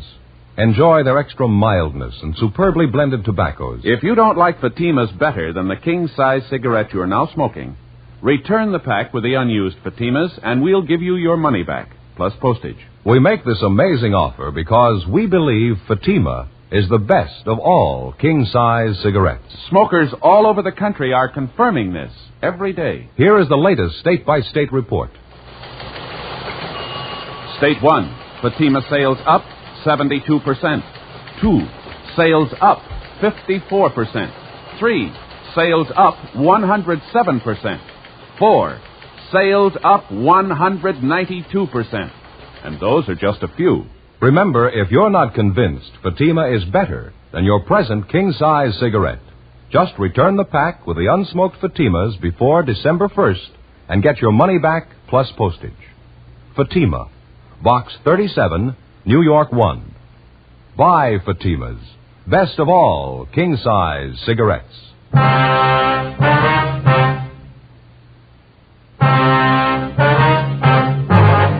Saturday, October 1st, 8 a.m. We got out a broadcast and an APB on murder suspect William Tanner.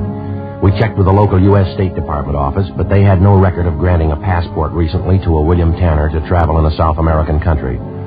We talked to the various consulates in the city representing South American nations, but none of them had issued a visa to a William Tanner recently or anyone answering his description.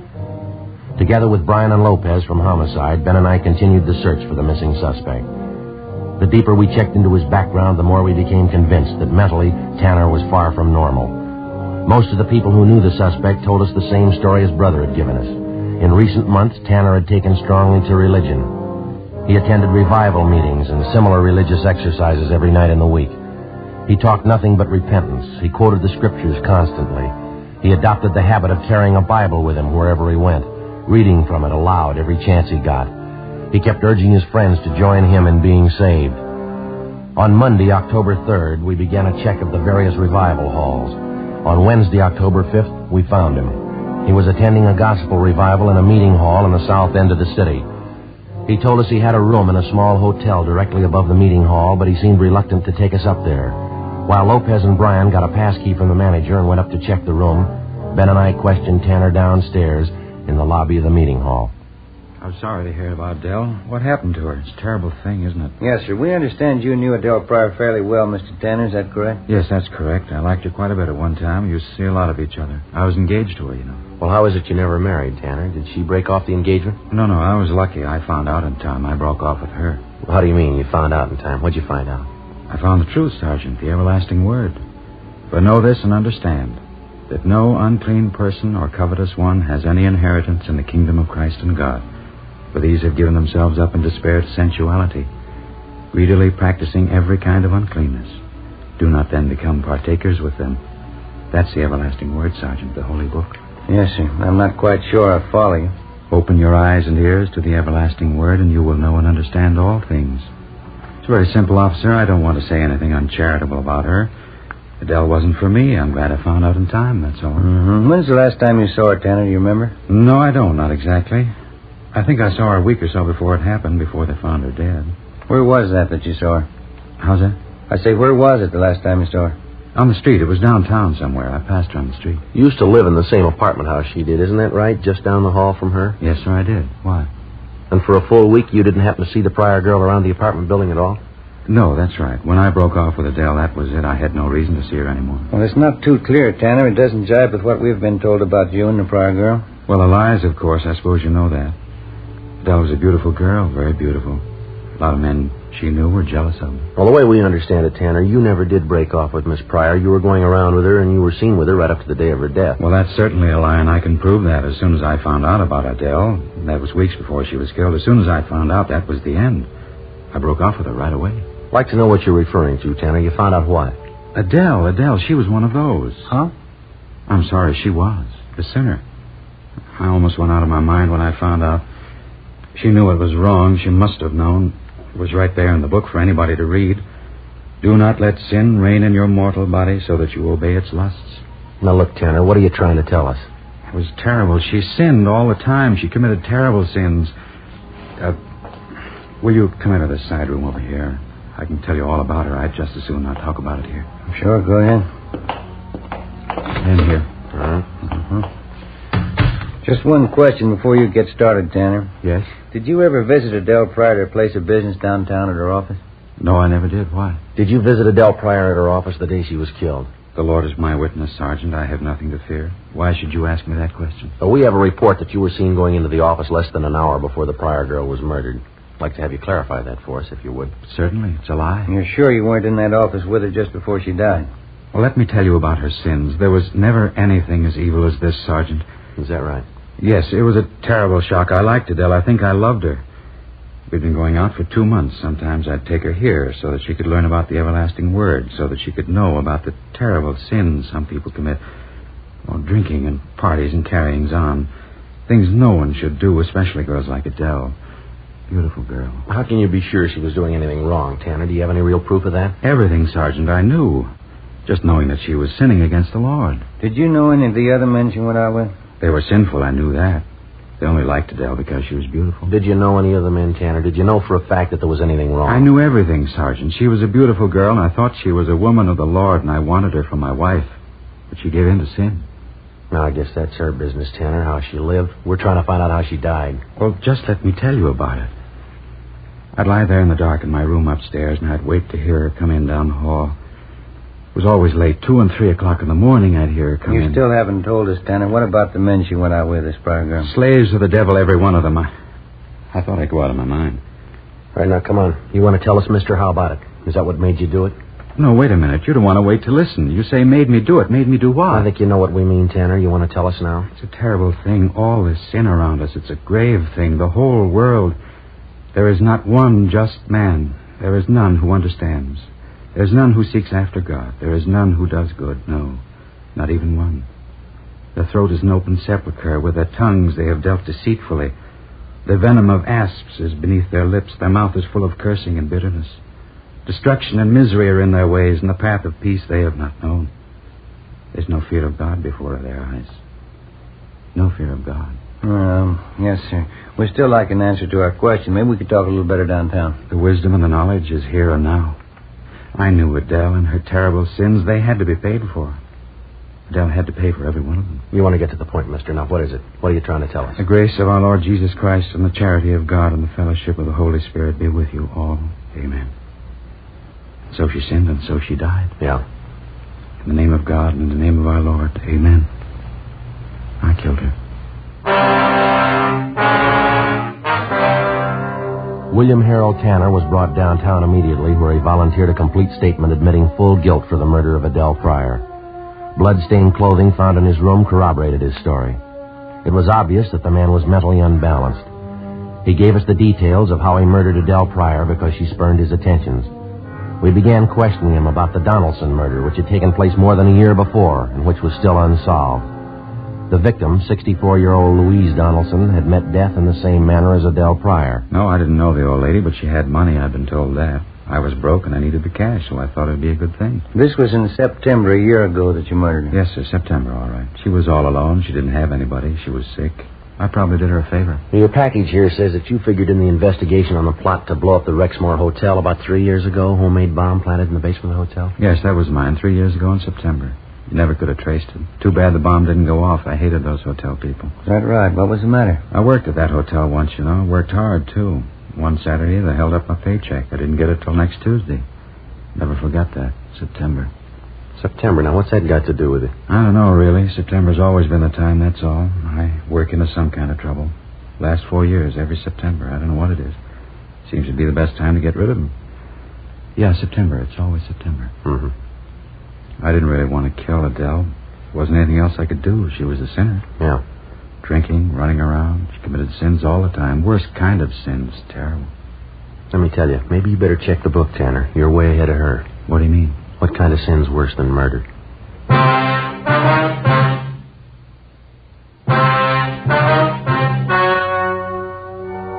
The story you have just heard was true.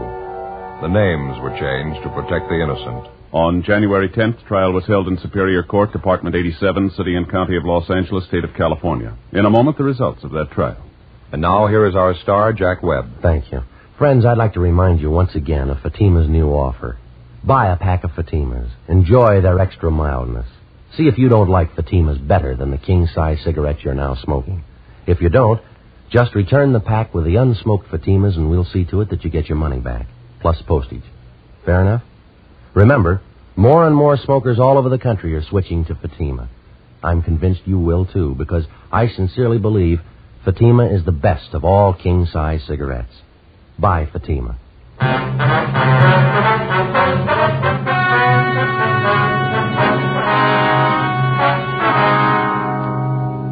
Further investigation proved beyond a doubt that William Tanner, besides murdering Adele Pryor, had also taken the life of 64-year-old Louise Donaldson the year before, and that he was responsible for the attempted bombing of the Rexmoor Hotel the year before that. After examination by 3 psychiatrists appointed by the state, the suspect was found to be sane at the time of the murders. Tanner was convicted of first-degree murder and received the death penalty. He was executed in the lethal gas chamber at the state penitentiary, San Quentin, California.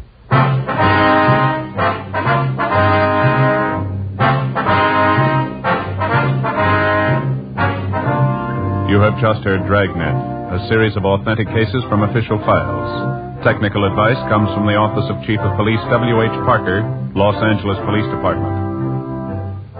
Fatima Cigarettes, best of all king-size cigarettes, has brought you Dragnet, transcribed from Los Angeles.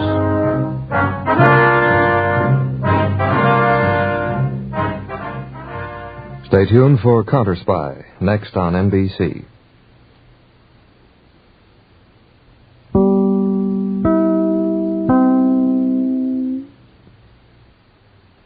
Ladies and gentlemen, the American Broadcasting Company brings to its entire network one of radio's most unusual programs.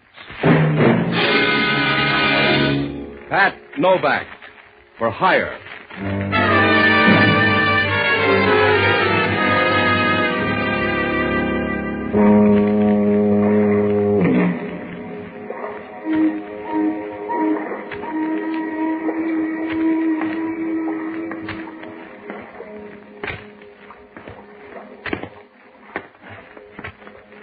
Sure.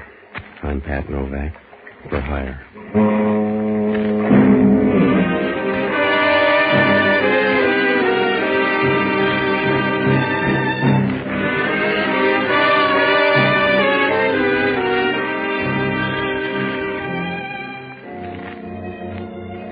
That's what the sign out in front of my shop says. Pat Novak, for hire. Down here on the San Francisco waterfront, it's got to be that way. You got to rob a few graves if you want cigarette money. You need lots of work and roomy sleeves if you're going to play a pat hand. Sometimes, in a good week, you can duck trouble 3 or 4 days in a row. And then it creeps up on you like an old charge account. Well, I should have known that when I went to the bank.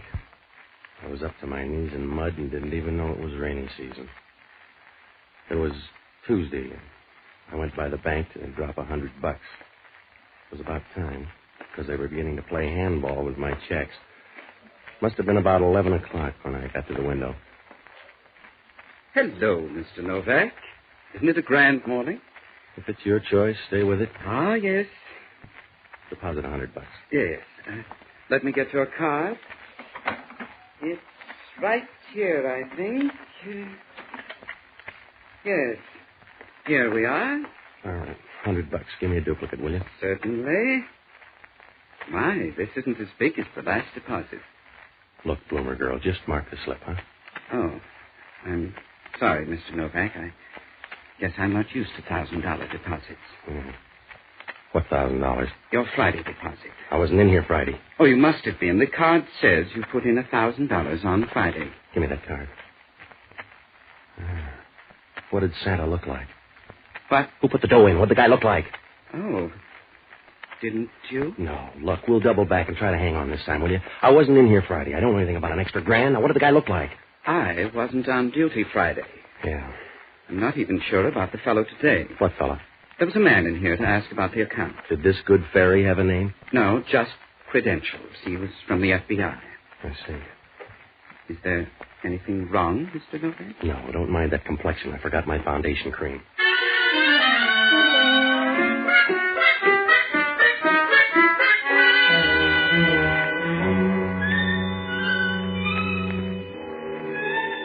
Oh, I should have known right then. A mysterious grand tossed into the till, and I didn't wake up to trouble. But I'm a smart boy who'd be the village idiot in a town the size of New York. Well, I left the bank and went up to my apartment. That $1,000 was already drawing interest. When I came in, she was sitting on the couch drinking my whiskey. She could have all she wanted. A 1949 Panther model. Just the right amount of size 12 in a dress that looked like a well-tailored fig leaf. When she was through looking you over, you felt like the Sunday supplement. Hello, Mr. Novak. I like your apartment. That's good. The view is wonderful. So's yours. What's on your mind? How about a drink? All right. I'll pour. You talk. My name is Connie Riley. Make me one, too? Sure. As you were saying? My name is Connie Riley. Yeah, well, I've memorized that much. Go on. Oh, here's your drink. Thanks. Let's sit down. All right. Over next to me. I won't bite. That's too bad. Go on. Well, here's to your new bank account, Patsy. Look, sis, if you're here just for the field trials, all right, but if you got a bill of goods, trot it out. I will. I want that card, too, Patsy. I want it ahead of Chris. I'll catch up with another drink. In the meantime, you fill in and help me, will you? Stop sitting on your hands, Angel. You didn't get that $1,000 for the sweat of your brow. No, not yet. Somebody padded your account so you'd be a nice boy. I want you to be a nice boy for me. At the same rates? The Monterey Rose docks today. A passenger named Kirk Toomey is carrying a jack of clubs, and it means a lot to me. Well, it doesn't mean a thing to me, except the FBI is on my tail. Mr. Novak, you're turning a momentary advantage into a crowbar. You take your deal to some other broker. You're in business whether you like it or not, Patsy. You're going to stub your toe either way, only... To me, it'll be more fun. How about the FBI? You're being frightened by a group of bureaucrats. Yeah, that's what Trotsky thought. How much, Patsy? Hmm? How much for that card when you get it? The price is $1,000. You're an amusing guy, Patsy. Yeah, $1,000 I can afford to be. You don't even know what the Jack of Clubs is all about. You never heard of Kirk Toomey till 5 minutes ago, but you take things in stride as if the whole world belonged to you. Yeah. You're like Adam when he first spotted the Garden of Eden. All right, little Eve, it's $1,000. Remember, you're sitting on my doorstep. Now either go on home or come in the house. Good. I'll take the card. That's your price. Now I can relax. I'll bet you can. Pour me another drink, Patsy? Yeah, sure, in a minute. What comes next? Can I get 3 guesses? If you got time to take them. I won't need them all. It's up to you. Come here, Angel. You ever hear of the early bird? Yeah. Do I make a nice worm? You wriggle like one. Aren't you raising the price a little, Mr. Novak? Straight 18%, darling. That's too bad. I wasn't even going to scream. The next place I live is going to be a cave. Just a minute, will you? Hello, Novak. Oh, Hellman. Well. Am I interrupting anything? No, we were just going over an old seed catalog. Miss Riley, this is Inspector Hellman, San Francisco Police. Good morning, Inspector. Don't bother to arrest me now. I'm just leaving. So soon? My sentiments exactly, Inspector. Bye-bye, Patsy. You can get me at the Concord on Push Street. See you around, Patsy. Sure. Well, you're slipping, Novak. No rain check. All right, funny man. What's your problem? You ever see this guy before? Let me see. He's an awful-looking thug. Yeah. Who is he, your father? A guy by the name of Max Coleman. The FBI trailed him to your bank Friday. They think he gave you $1,000. Yeah. Where'd you get the $1,000, Novak? What do you care, Hellman? Maybe a relative, maybe a maiden aunt. Nobody's related to you, Novak. You're a jam lover, and I'm here to put your father in. Max Coleman buys his groceries with foreign dough. Well, what are you weeping about? Arrest the guy if you don't like him. There's government microfilm coming in on the Monterey Rose. That $1,000 makes you a contact man for Coleman. Send the FBI over then. Where do you fit in? Waiting for somebody to drop some loose change? You're my project, Novak. When they asked us for help, I stuffed the ballot box to get you. Yeah. So relax. I'm going to spend the rest of the day here. You're not going to leave the living room. If I got to spend the day with you, I'll take knockout drops. Suit yourself. What's this stuff? That's good scotch. You wouldn't know. Oh. The cheap liquor's out in the kitchen closet. That's for you. All right. Over by the stove here? That's right. What do you keep in here, Novak? Mops and brooms. Where'd you buy this one? What are you talking about? Where'd you buy this one, smart man?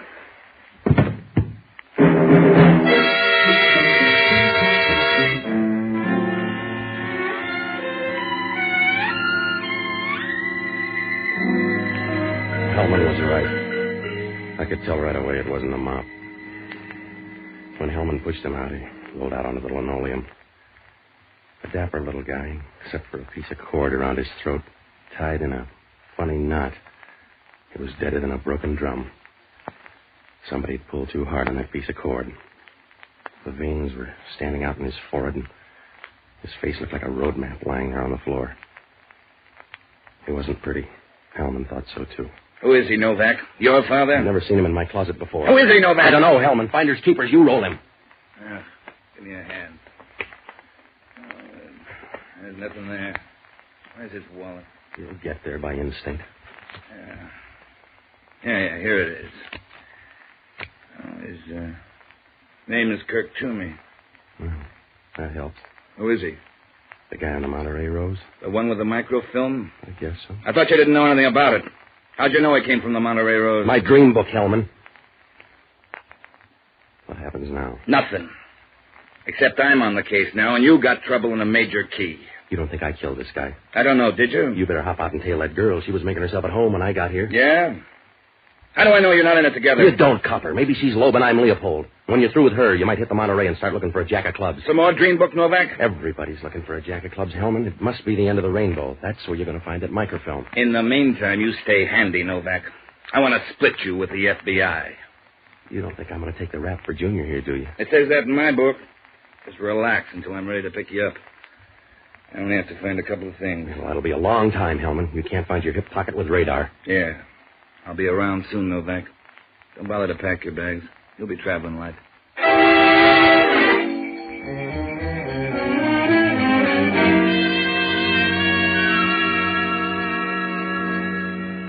Well, when Hellman left, I knew I was a second division club.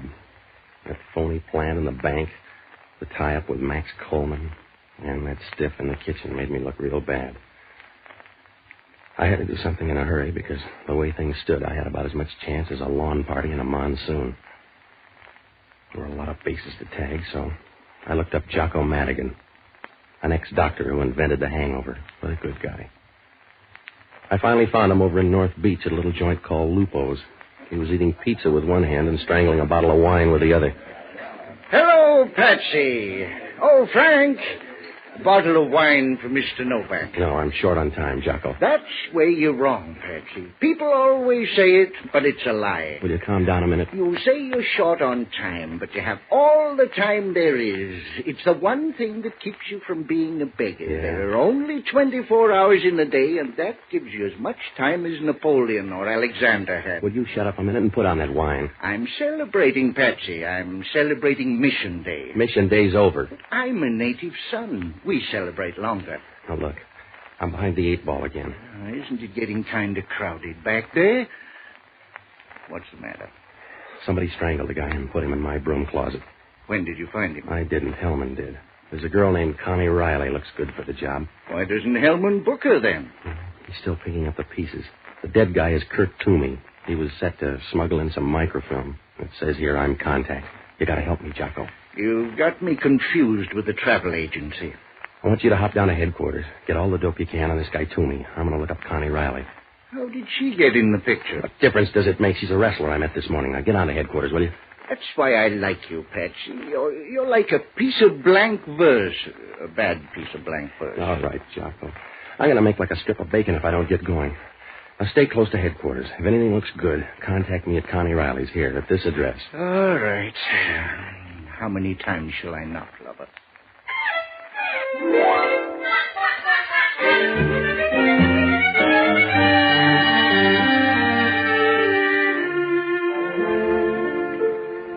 I left Jocko and dropped by the apartment. I was smart and full of courage, like a field mouse at bay. The police had already been there. There was fingerprint powder all over, and the 2 bottles of whiskey were gone. They'd moved Laughing Boy out of the kitchen, so I sat down trying to add things up. I had a short list of friends to see. Connie, Max Coleman, and whoever this guy Chris was. I had to show up with one of them or prove that Kurt Toomey hung himself in my closet. I was getting ready to borrow a piece of cord myself when the phone rang. Yeah. Hello, Novak. This is Hellman. I'm thrilled. What's on your mind? I just called on your girlfriend. What'd she say? Nothing. She wasn't there. Hasn't been there since 10 o'clock this morning. That's funny. Yeah? You know where she is? How would I know? Just thought she might be in your closet. I picked up Toomey's stuff on the Monterey Rose. Yeah, what'd you find? Well, the usual stuff. A few clothes, some shaving equipment, razor blades, toothpaste, and a pack of playing cards. Pack of cards. Well, you know where to go from there, Hellman. I thought I did. Grab that jack of clubs. Will a 10 of hearts do? Huh? That's right, Novak. A nice fat deck.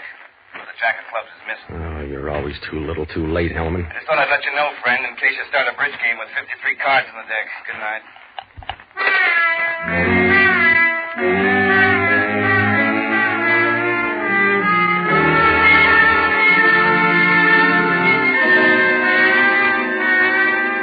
Oh, I was losing money fast, like a street carnival in Death Valley. Well, one of two things happened. Somebody got on that boat and took the jack of clubs while Toomey was at my apartment. Or maybe he brought it with him. If he brought it with him, Connie was a possibility. Or somebody that got there ahead of Connie. Well, anyway, I had to work fast now because whoever had that card wasn't going to put it on a Market Street float. About 10 minutes later, I cut across Union Square and up Bush Street. When I got to Connie's apartment, it was about 10 o'clock. I got in the back door and started through. She wasn't there, so I went to work looking for that jack of clubs. It was real easy. I tried the desk and then her bureau drawer. You know, that black chiffon's coming back in style because that's where I found the card. It looked nice nestling there. I put it in my pocket, and that's as far as I got. You run the lingerie counter here, Novak? You sound like a guy named Chris. If it makes you feel better. Shall we put on the light? No. Let's don't put on the light. This gun might upset you. The police are looking for you, Chris. You need more than the dark. I understand they're looking for you, Novak. That Riley girl kind of put you on the spot. Tell you what I'll do, though. Yeah, you'll give me $1,000 for the jack of clubs. I started to say 500. Around here, that's a whisper. And even grand, mister. You're trying to collect too many places. Want the 500? No, I don't. All right. But I think you're a bum businessman.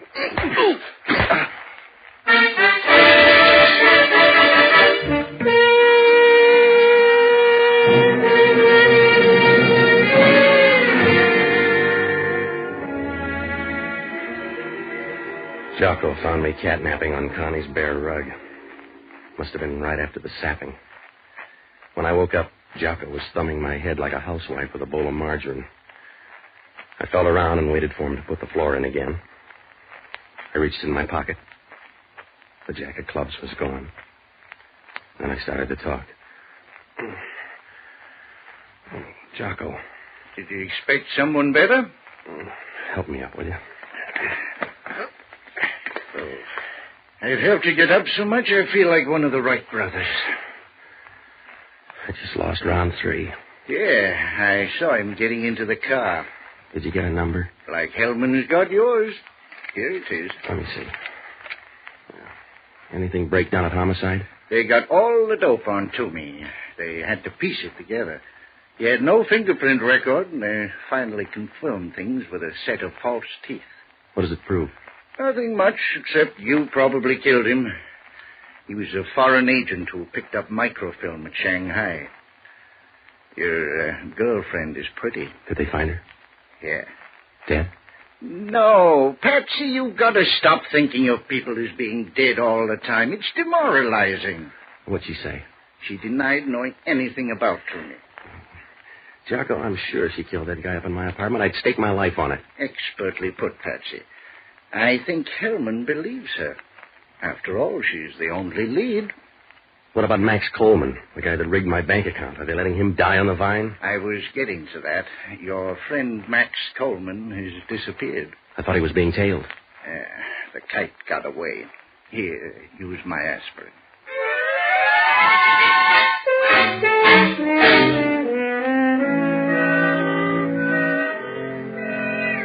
Well, I took a boat out to the Monterey Rose, but that was a waste of time. Hellman had it covered like a tarpaulin. I still had the license number to Chris's car, but that didn't do any good. Even if I found him, all I could do was point my finger. There were still a lot of things that didn't fall into place. One of them was, how come that jack of clubs was so easy to find in Connie's apartment? She hadn't hid it very well. But, after all, maybe that was a habit with her. Things didn't look any better the next morning. I went into a restaurant next to the press club for some breakfast. The Chronicle was lying on the counter. We were in second place because there was a torso murder all over page 1. That second cup of coffee saved me because right after that, I spotted it on one of the back pages, a picture and a small story about some unidentified guy who'd been killed over in Oakland. I couldn't match the picture too well with Hellman's snapshot of Max Coleman, but it looked like my best break so far. I got over to Oakland, and I went straight to the morgue. The guy in the morgue was chatty. Which fellow you want to see? The unidentified guy, he must have come in last night. Sure. Down this way. Okay. How do you like our morgue? One of my favorites. It's bigger in San Francisco. Yeah, I figured that. Sure. Most people don't know that, but it's true. Bigger in San Francisco. Here we are. Right here. Help me slide it out. Sure. Roller bearings. Makes it a lot easier. Yeah. Here, let me get that sheet. All right. Well. Recognize him? Yeah. What time did he die? Coroner's report here on the toe tag. About 11 o'clock last night. 2 gunshots. 38 caliber pistol. That's good. Don't look good to me. Was he a friend of yours? Relative or something? Yeah, a relative. He's my maiden aunt.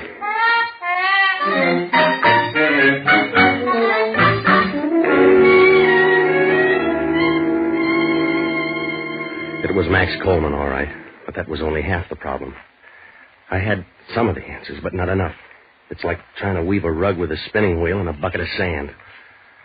Well, anyway, I got to a payphone and I called Jocko. I told him to run down that license number, and I headed back across the bridge. When I found Jocko, he said the car was registered in the name of Christopher Downs, who lived up on Taylor Street. Well, that was enough of a lead, so I telephoned Hellman. Took about a half a minute to draw a map. Hello? Hellman talking. This is Novak. You still got Connie Riley down there? No. I saved matchboxes. Why? When did she leave? Last night about 9:30. Oh, that was smart, Hellman. Why? You better put a guard on her front door and get up to 720 Taylor Street, the apartment of Christopher Downs. Who's he? A late entry. Now climb out of that coma and get going. I'll meet you up there in 10 minutes. 720 Taylor Street? Yeah, it's up on the hill. That's good, Novak. I can roll you all the way down.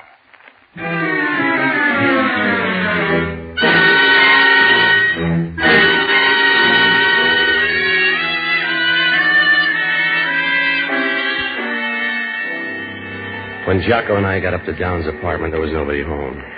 I said a fast prayer for Connie, and I began going through Downs' stuff for a .38 caliber revolver. Jocko was looking, too, over in the liquor cabinet. That's as far as we got. Scavenger hunt, Mr. Novak? Hello, Chris. You haven't seen a .38 around? Just one. It's in my pocket. The same one that killed Max Coleman? You're going to run out of breath, Novak. Slow down. I'm in second already, mister. I can't stop. Then you won't mind a short ride. Out the door and down the back stairs. Should we bring the lap robe? There's nothing to worry about. It's a short trip. You won't even have to wire the folks.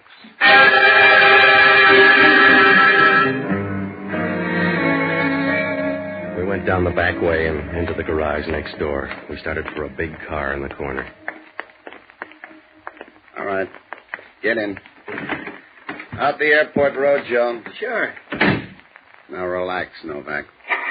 From here, you look like a duck in the pond. All right, Joe.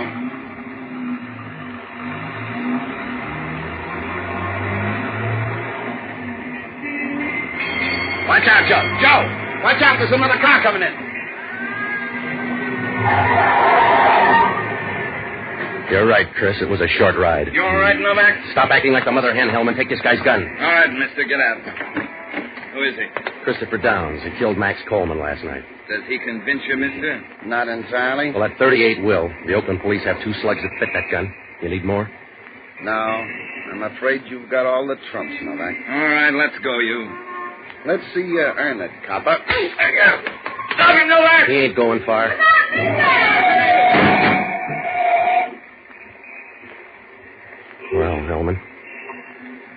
Now you can arrest him for jaywalking. Yeah. It's too bad. He could have told you a lot about that stuff in my closet. Well, go pick him up, Hellman, and don't forget that jack of clubs in his pocket.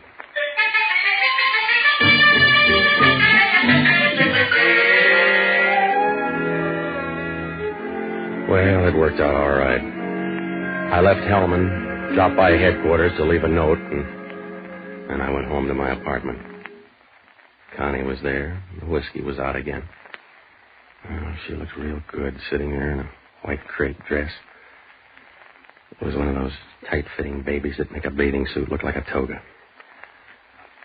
I told her all about Chris and Max Coleman, and we forgot about everything but the Olympics. When she put her arms around you, it was a real squeeze. It felt like an old tube of shaving cream. I was pouring a drink when the doorbell rang.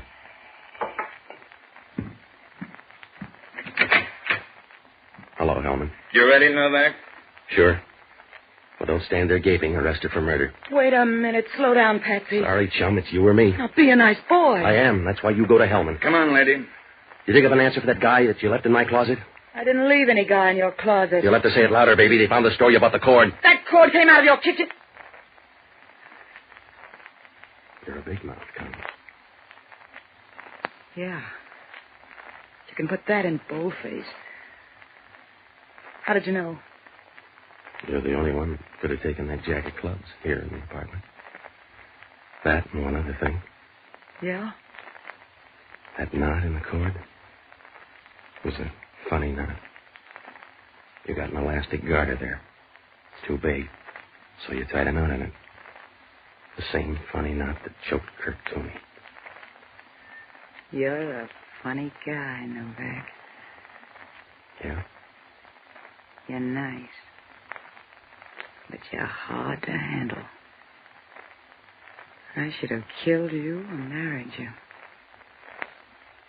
Ready, Hellman?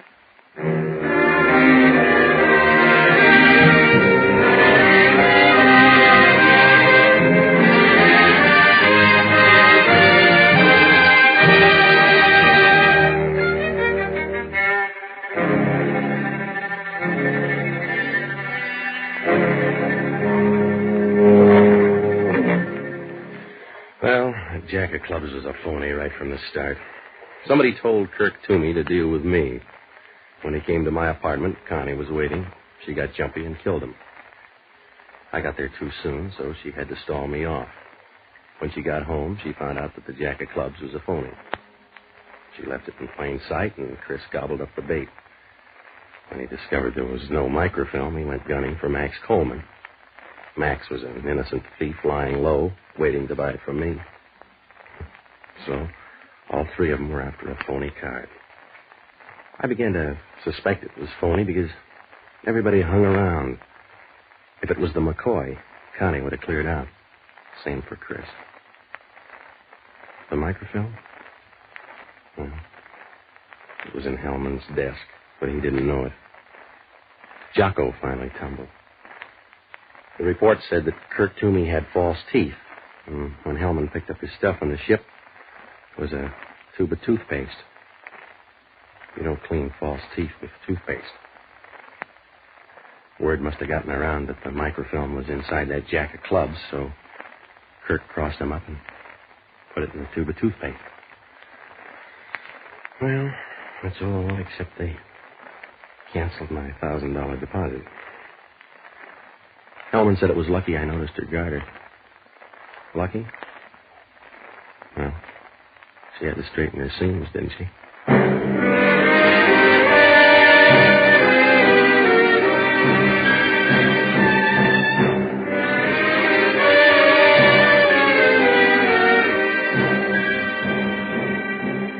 The American Broadcasting Company has just brought you the second of a new series, Pat Novak for Hire, starring Jack Webb.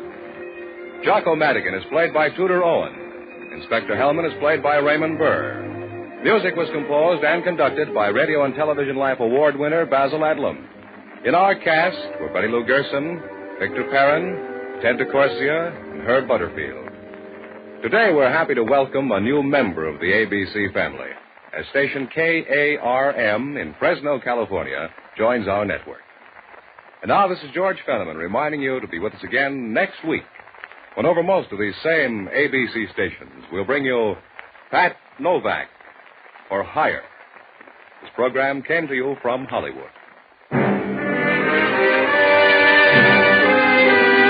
This is ABC, the American Broadcasting Company.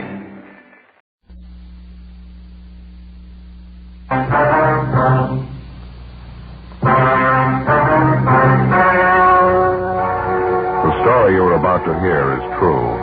The names have been changed to protect the innocent.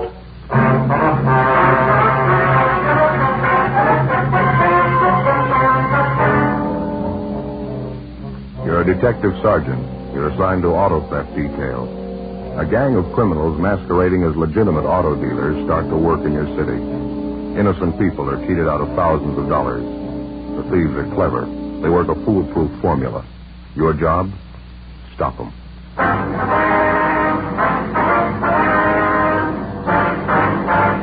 Dragnet, the documented drama of an actual crime.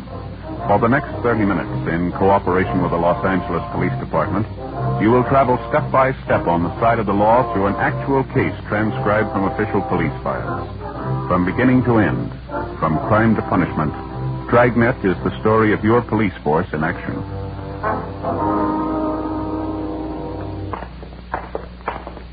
It was Tuesday, February 19th. It was chilly in Los Angeles. We were working the day watch out of auto theft. My partner's Ben Romero. The boss is Captain Nelson. My name's Friday. We were on the way out from the office, and it was 10:25 a.m. when we got to the corner of 38th Street and Maxbury Avenue. The Greenleaf Day Nursery School. Mrs. Palmer, is that right? Yeah, I think so. Just a minute. I've got it written down. Yeah. Mm-hmm. Excuse me, ma'am. What's the fellow Palmer? Policeman, Martin Romero, Friday. Oh, yes, Carl. Going to get all about it. Is that it? Yes, ma'am. We've been handling similar complaints the last month or so. We'd like to have you tell us everything that happened in your case, if you would, please. One of the most underhanded things I've ever heard of, Sergeant. It would have been the same thing if he'd held me up with a gun, just out-and-out robbery. Well, could you give us some of the details, ma'am? How you were first approached on the deal? Excuse me a minute, please. Children, time to go inside now. We're going to color pictures with the crayons this morning. Mrs. Johnson has them all ready for you inside. Bruce, Michael, Sandra, go along now. Inside, everyone. Certainly wish the warm weather to hurry up and come. Children always raise such an uproar when we have to keep them indoors. Worst part of running a day nursery, the winter months. Yes, ma'am, I suppose so. Now, about your automobile, Miss Palmer, we understand you had it up for sale. You advertised in one of the local newspapers, is that right? Yes, that's right. I ran one of those 3-day want ads over the weekend, Friday, Saturday, and Sunday. I thought I'd get more for my car if I sold it myself. I mean, instead of selling it to a used car lot. Yes, ma'am. How many answers did you get on your want ad? Well, just the one way it turned out. This man came out and looked at my car first thing in the morning. He offered to pay me exactly what I was asking for it, so I sold it to him. That's just the way it went. Who was this man, Mrs. Palmer? Was he representing some auto company? Yes, he said he was anyway. He gave his name as Joseph Newhall. I've got his card inside. Said he was a buyer for Dan Barton's used car lot on South Cat Street. Nicely dressed man. He made it all seem so honest. How was the deal arranged? Could you tell us? I mean, transfer the car, payment, and so forth? Well, he gave me a check for $50, sort of a down payment to hold the car for him. It was a certified company check. I see. He told me he'd be back that afternoon with a certified check for the full amount of the car, $800. Did he take your car with him then? No, he didn't. That's why I had no reason to be suspicious. He left me the check for $50 and said he'd be there with the money. Said in the meantime, one of the employees from the used car lot might be along to pick up the car to save me the trouble of driving it downtown myself. Mm-hmm. Same M.O., Joe, all the way. Yeah, looks like it. Well, how did it go after that, Miss Palmer? This worker from the used car lot came to the house to pick up the car about 1 o'clock that afternoon. Gave me a check for the full amount of the car, and I gave him the pink slip. Had a pair of white coveralls on, lettering on the back of them, Dan Barton's used cars. Looked like a typical mechanic or something. I wasn't the least bit suspicious. Mm-hmm. How about the buyer, this Joseph Newhall? Did he show up later in the day? No, he never came back. I've never seen him since. Haven't seen my car either. I called that Dan Barton's used car lot the next morning, and they told me they never heard of Joseph Newhall. Just made me sick, officer. I can't afford to lose the money I had in that car. Yes, ma'am, we understand. The same thing's happened to a dozen people like you around the city. Do you remember what this man Newhall looked like, Miss Palmer? His physical description, maybe the clothes he was wearing? Yes, I've got it all written down, Sergeant, in my diary. Would you like to step inside, please? I've got my little office at the back of the school here. All right, thank you very much. I always make a record of everything in my diary. I've kept one ever since I was a girl in college, every day. I suppose you've got all the information on your car, the make, license number, things like that? Oh, yes, indeed. I got everything together I thought might help you. Right up these stairs, please. Thank you. Go ahead. How about the description of the man in overalls, the one who came to pick up your car? Would you remember him, ma'am? Yes, I've got that for you, too. Everything I thought would help. Just have a seat there, officers. I've got the things in my desk here. Thank you, right ahead. Thank you. I wouldn't mind the whole thing so much, but as I say, I can't afford to lose the cash I had tied up in my car. That seems to be the way the thieves operate, ma'am. They've been cheating the people who can least afford it. Terrible thing, just out-and-out robbery. There you are, Sergeant. Thank you, ma'am. There's the description of my car, license number, all the rest. Yes, I see. And here's the description of the two men. That's just all the coveralls who picked up my car. Have you got that deposit check Newhall gave him, Miss Palmer, the check for $50? Right here, Sergeant. I saw that company about it, Dan Barton's used car lot. Forgery. Not worth the paper it's printed on. Have a look, Joe. Yes, right. Same as the other. One thing I don't understand, how those crooks get these checks to begin with. Did they steal them? No, ma'am. We figured they had them printed up. We're still trying to find out where. Well, you know what the men look like. You'll be able to find them now, won't you? Only wish it worked that way, ma'am. We've had good descriptions on both men for a month now. Hasn't helped too much. I don't understand it at all. As I say, they're only common crooks. They can't be that smart, can they? Well, there's only one way we can judge. We've been hunting every day for a month now. Yes? There's still... In the space of 33 days, the auto theft gang had victimized a dozen private citizens throughout the city. In each instance, the approach and the method of operation had been the same. The front man for the gang would personally answer a want ad inserted in a local newspaper by a private citizen advertising the sale of his automobile. The front man would represent himself falsely as a buyer for Dan Barton's used car lot, a well-known and legitimate used car dealer. He'd offer to pay exactly the sale price which the private party was asking. As a deposit, the so-called buyer would leave a counterfeit company check for $50 or $100 with a promise that he would return later in the day with a certified check for the full amount. After a few hours, another man, posing as an employee of Dan Barton's used, would call for the car and drive it away. Neither the car nor the so-called buyer were ever seen again. All efforts to trace them went for nothing. 11:40 a.m. Ben and I went back to the office and got out a broadcast and a supplementary APB on Mrs. Palmer's car and also on the phony car buyer who called himself Joseph Newhall. After lunch, we met with Sergeant Murphy, one of the other four men out of auto theft detail who were working the case with us. How'd you make out this morning, Army? That did go anywhere at all? Wasn't bad as far as it went. We found the place where they had the printing done. Yeah, where was that? Small up in the valley. Printed up the phony checks with that heading on it, Dan Barton's used car lot. Got out some business cards for him, too. What was the name? Did you find out? Yeah, same one, Joseph Newhall. He ordered the checks and the business cards. Printer described him for us, same guy. Where's it go from there? No place.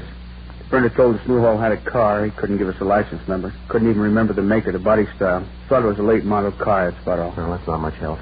No address on him either. It was a will call order paid for in cash. This is if Newhall comes back, is it? Yeah, it's covered. I don't figure there's much chance Newhall's going to do that.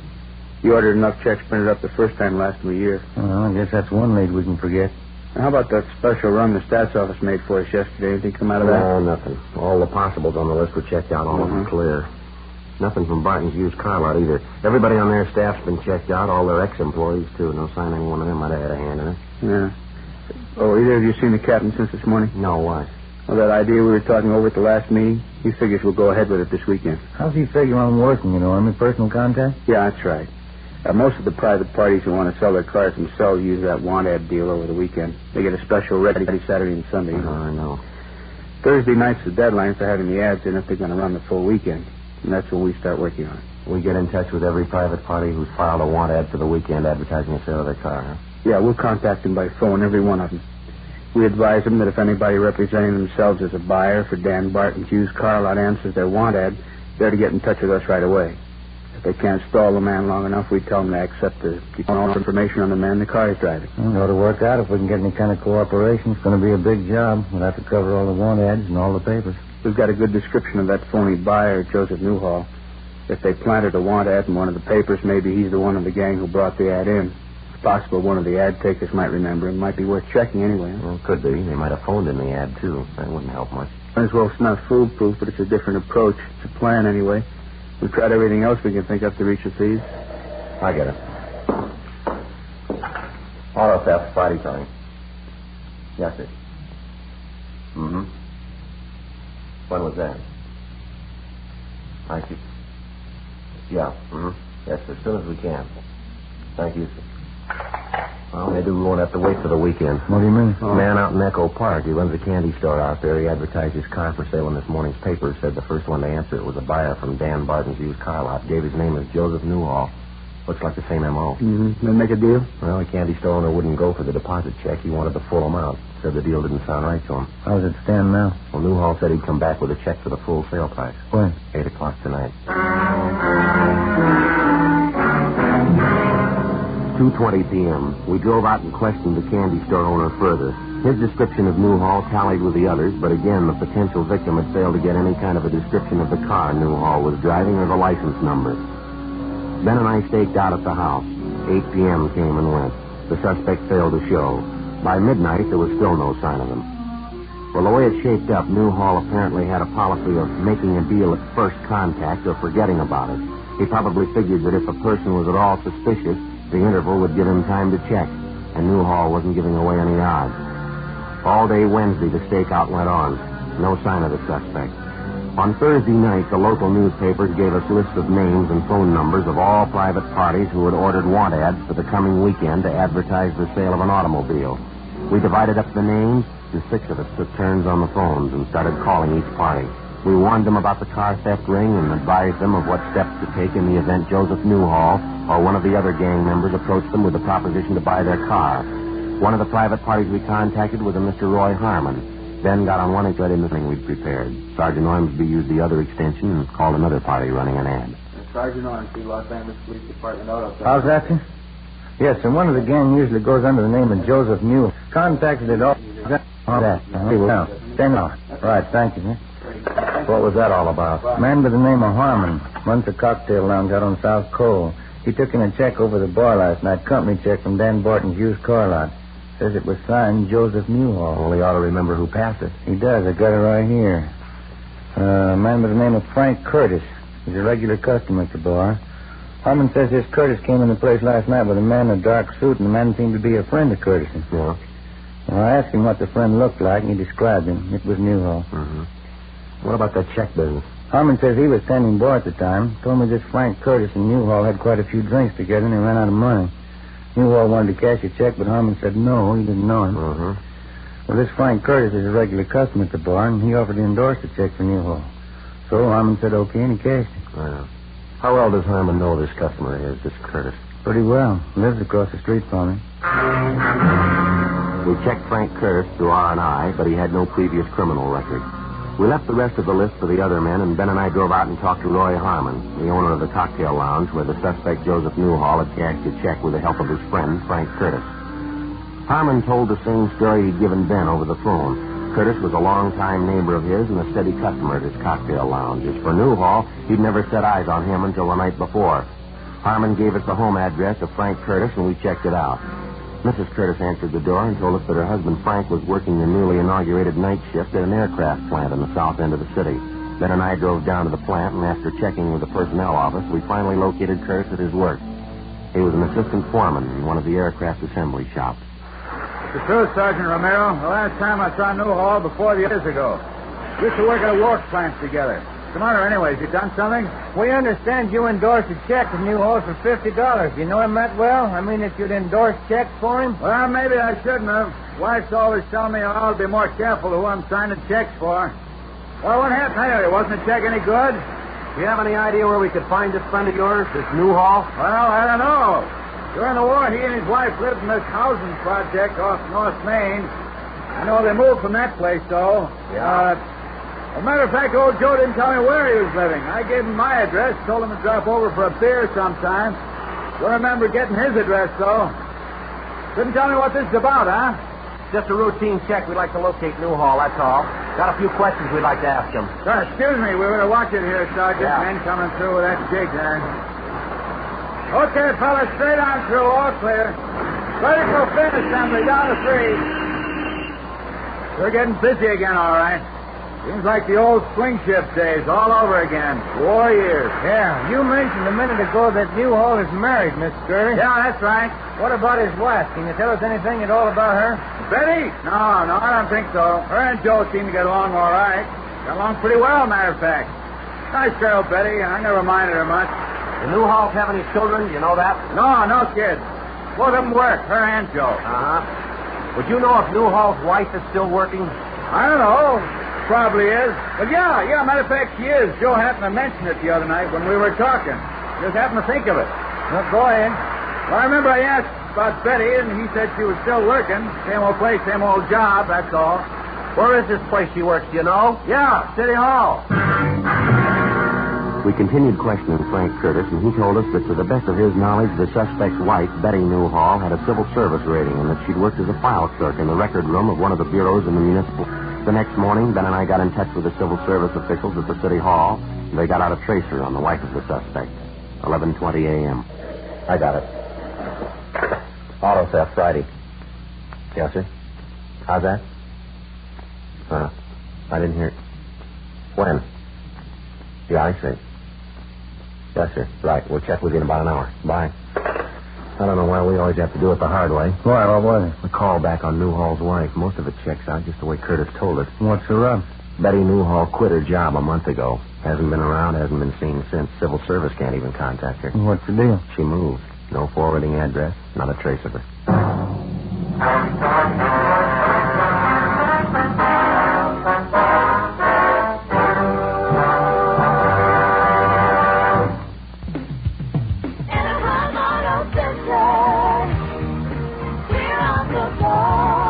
Exit Ball Road off the 57 freeway. Light up the holidays with a new vehicle from Anaheim Auto Center. We'll make your holiday dreams come true at Anaheim Auto Center with our incredible savings and huge discounts.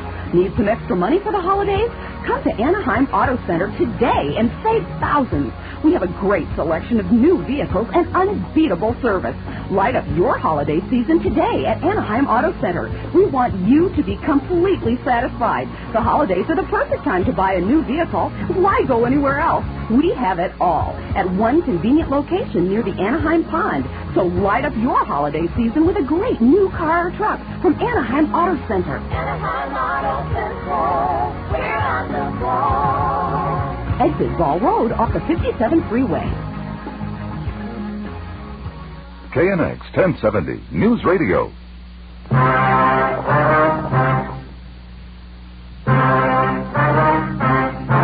Saturday, February 23rd. The strongest lead we'd had to the auto theft gang began to fade. Mrs. Betty Newhall, the wife of our principal suspect, wasn't to be found. We checked out all her known friends and relatives, the places she was known to frequent. There wasn't a trace of her. Ben got all the available information on her from the Civil Service office, and we got out a broadcast in the supplementary All Points Bulletin. We found out she had a 10-year-old son, so we checked with the Board of Education to see if the boy was registered in one of the city schools. He wasn't listed. Still no response. We stayed on it. In the meantime, the weekend was wearing past the halfway point. The other two teams of men working the case were standing by, but apparently none of the private parties who were running want ads over the weekend advertising the sale of an automobile had been approached yet by either Joseph Newhall or some other member of the gang. If they did make a contact, it hadn't been reported to us. Saturday night, still no response. 8:50 p.m. Ben and I had some supper at Johnny Coken's place, and then we went back to the office. Not a bad meal at all, huh? Pretty fair for a Saturday night. Good soup. Yeah, there's nothing like that corn chowder Johnny puts out. It's the best. Sure wish you'd do something about that coffee. It's like taking a shot of adrenaline, isn't it? It is pretty strong and... excuse me. Maybe that's what's giving me this heartburn. Where's Ormsby? I thought he was covering. So did I. He was here when I left. Joe, Ben? Hi, Army. Thought we lost you. I'm taking a call from Hollywood Division. Good piece of news. What's that? Newhall's wife, they found her. At approximately 25 minutes past 8 that night, a dark-haired woman in her late 30s had brought a young boy into a pharmacy in the Hollywood area. Apparently, the woman had been drinking, but she was not intoxicated. The young boy with her, whom she identified as her 10-year-old son, was badly cut and bruised about the face and head. The woman insisted that the pharmacist on duty treat the boy and attend to his injuries. After arguing with the woman, the pharmacist called the Hollywood Receiving Hospital. An ambulance was dispatched, and the boy and his mother were there for treatment. At Hollywood Receiving, the woman gave her name as Betty Harrison, and her son's name is George Harrison. But a routine identification check by officers next door at the Hollywood Division Station disclosed her true name as Mrs. Betty Newhall. The desk sergeant ordered her held for interrogation and notified our office immediately. 9:30 p.m. Ben and I arrived at the Hollywood Division. Your boy George, Mrs. Newhall, how did he happen to get beat up like that? It's pretty bad for a little fellow. I warned Joe about hitting little George. I told him if he did it again, I'd walk out. Well, I did walk out. I don't care what happens to him. You mean the boy's father did that to him, beat him up like that? He's not George's father. Second marriage. My name used to be Donnelly. I had 2 kids. One died. Uh-huh. When the divorce came through, I got custody of George, and I married Joe Newhall. You know why we're looking for your husband, Ms. Newhall? Yeah, I think so. Why do you think so? Car business.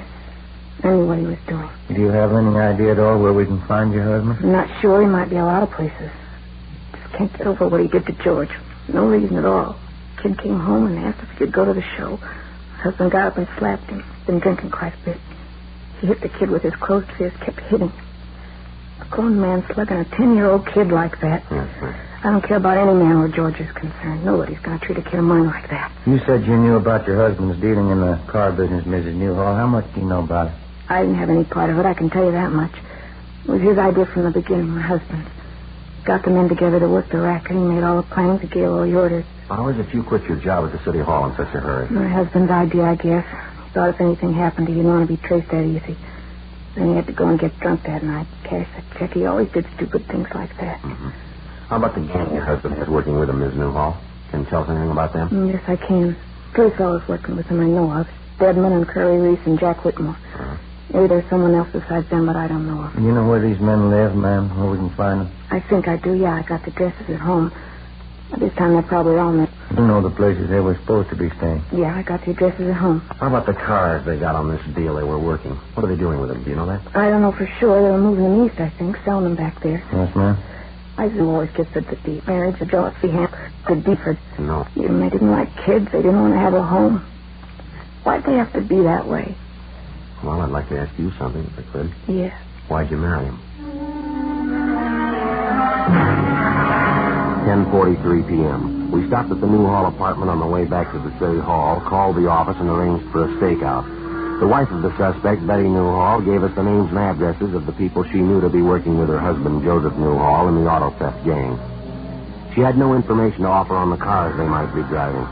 When we got to the office, we took a complete statement from Mrs. Newhall, and then she was booked in at the main jail on suspicion of grand theft auto. 11:09 p.m. Together with Wilson and Ormsby, we started checking out the addresses of the gang members. Our first 2 stops, we got nothing. On our last 2, we did a little better. We picked up a Jack Whitmore, Curly Reese, and a Carl Stedman, 3 of the names which Mrs. Newhall had mentioned. We took them downtown and booked them in at the main jail. That still left the principal suspect, Joseph Newhall, unaccounted for. At 1:45 a.m. the next morning, we got a tip as to his whereabouts, the small hotel on East 1st Street. We checked it out. The man answering Newhall's description was registered in room 209 on the 2nd floor. We got a pass key from the room clerk on duty and started up the stairs.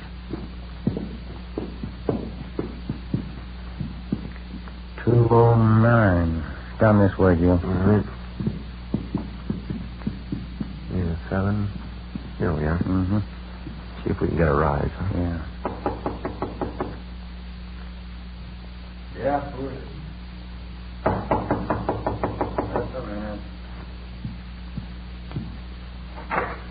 Yeah, police officers. All right, hold it there, Mr. Down, Ben. Yeah. Hey, what is this? What's this all about? You generally sleep with your clothes on, Newhall? Look, I don't know what you're talking about. What is this, a shakedown? Explain, Joe. I'll check his bag. Hey, now, stay out of those things. You haven't got any right breaking in here like this, going through my property. Let's relax, Newhall. This won't take long. 2 full pads of them, Joe. Find them in your suitcases. Company check. Dan Barton's used car lot. We talked to your friends, mister. We got one side of the story. You want to come downtown and give us yours? You get nothing from me. Not unless I see my lawyer. You can't hold me on any charges. Grand theft auto, Newhall. We've got the witnesses. We've got the evidence. If you've got something to say, say it. If you haven't, we'll get along downtown. You haven't got anything on me. You haven't got enough to hold me an hour. We're going to give it a try. For a full 5 hours, we questioned Newhall, both at the hotel and later downtown in the interrogation room. And after 5 hours of questioning, he finally broke and admitted being the mastermind behind the auto theft racket. Your true name is Joseph Willard Newhall, is that right? Yeah, that's it. You can't blame the whole setup on me, though. My wife had a hand in it just as much as I did. Well, we've already got her statement. You want to give us yours? Yeah, she's just as much to blame as I am. We didn't hurt anybody anyway. It's just a con deal, that's all. We didn't hurt anybody. How do you figure that? Well, just a simple con deal. People advertising their cars for sale are trying to cheat out a few bucks for themselves. We just outfigured them, that's all. You ready to dictate a statement for us? You know, we outfigured you two. You'd never have reached us if it wasn't for my wife. We'd reach you. Not in 30 years you wouldn't. Made you go in circles, just one hitch. My wife and that stupid kid of hers. Just because I slapped him around a little, I wouldn't be here if it wasn't for that. Well, you better learn a lesson, mister. What? Next time you fight, don't pick a 10-year-old.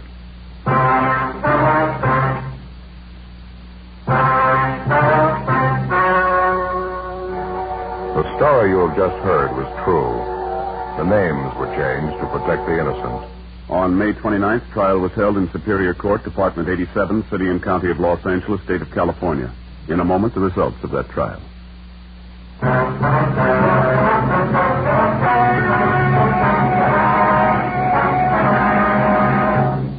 A check of his fingerprints revealed that Joseph Newhall's true name was Joseph Orrin Henderson, and that he had a previous record of forgery and burglary in the state of South Carolina.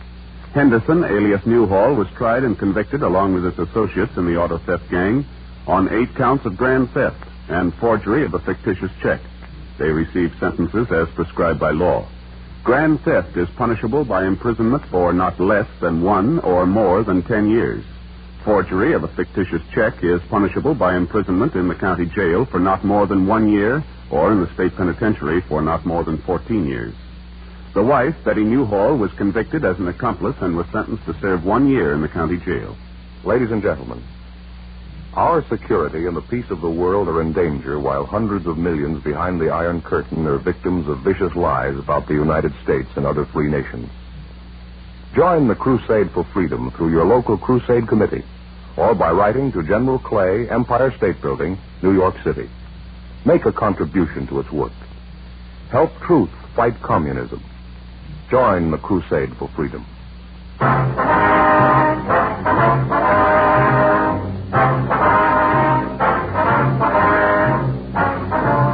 You have just heard Dragnet, a series of authentic cases from official files. Technical advice comes from the Office of Chief of Police W.H. Parker, Los Angeles Police Department. Fatima Cigarettes, best of all king-size cigarettes, has brought you Dragnet, transcribed from Los Angeles.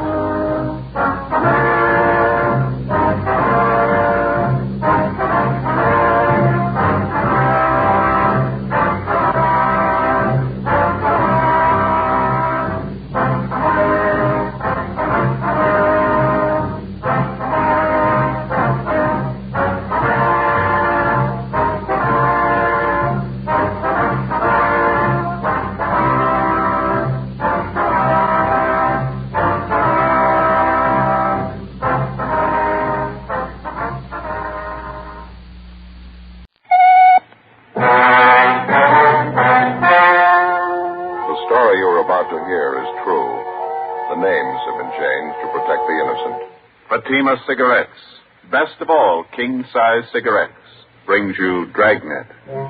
You're a detective sergeant. You're assigned to burglary detail. A wave of shoplifting breaks out in your city. There's no pattern to the thief's operations. There are no leads. Weeks pass. The number of thefts keep growing. Your job? Stop them. In Fatima, the difference is quality. Confirmed by smokers coast to coast. In Fatima, the difference is quality. Confirmed by latest Fatima sales reports. Yes, Fatima quality. The finest domestic and Turkish tobaccos superbly blended to make Fatima extra mild. To give you a much different, much better flavor and aroma. So compare Fatima. See for yourself why thousands and thousands of king-size cigarette smokers are switching to Fatima every day. Enjoy all the advantages of extra length plus Fatima quality, which no other king-size cigarette has. Remember, Fatimas cost the same as the cigarette you're now smoking. But in Fatima, the difference is quality. Next time, buy Fatima. Best of all, king-size cigarettes.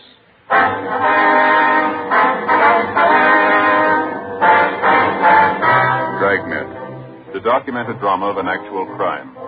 For the next 30 minutes, in cooperation with the Los Angeles Police Department, you will travel step by step on the side of the law through an actual case transcribed from official police files. From beginning to end, from crime to punishment, Dragnet is the story of your police force in action.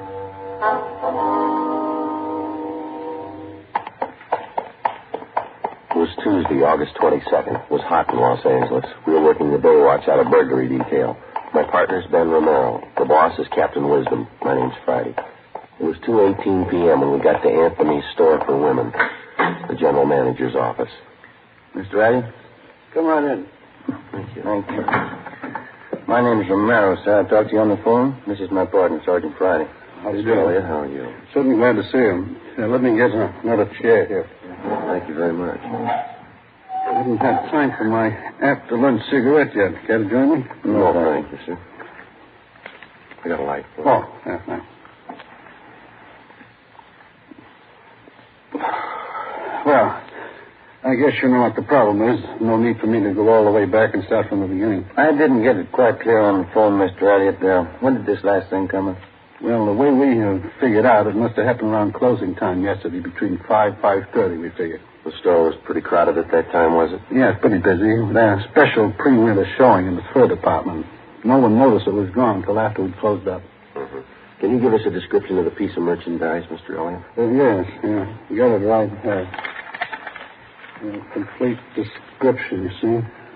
Silver blooming stole, satin lining, 2-slash pocket, silver chain fastener. Complete description of it for you. Yes, I see. Thank you. These are the code numbers and the serial numbers on it, then? That's right. The whole thing is getting way out of hand, Sergeant. We had a lot of things lifted from the store the last few weeks, but nothing this big. If this keeps up, I don't see how we're going to get our insurance renewed. I guess your store detectives are working on this latest one, the missing fur? Yes, but it's the same as all the recent cases we've had. They haven't been able to find a thing.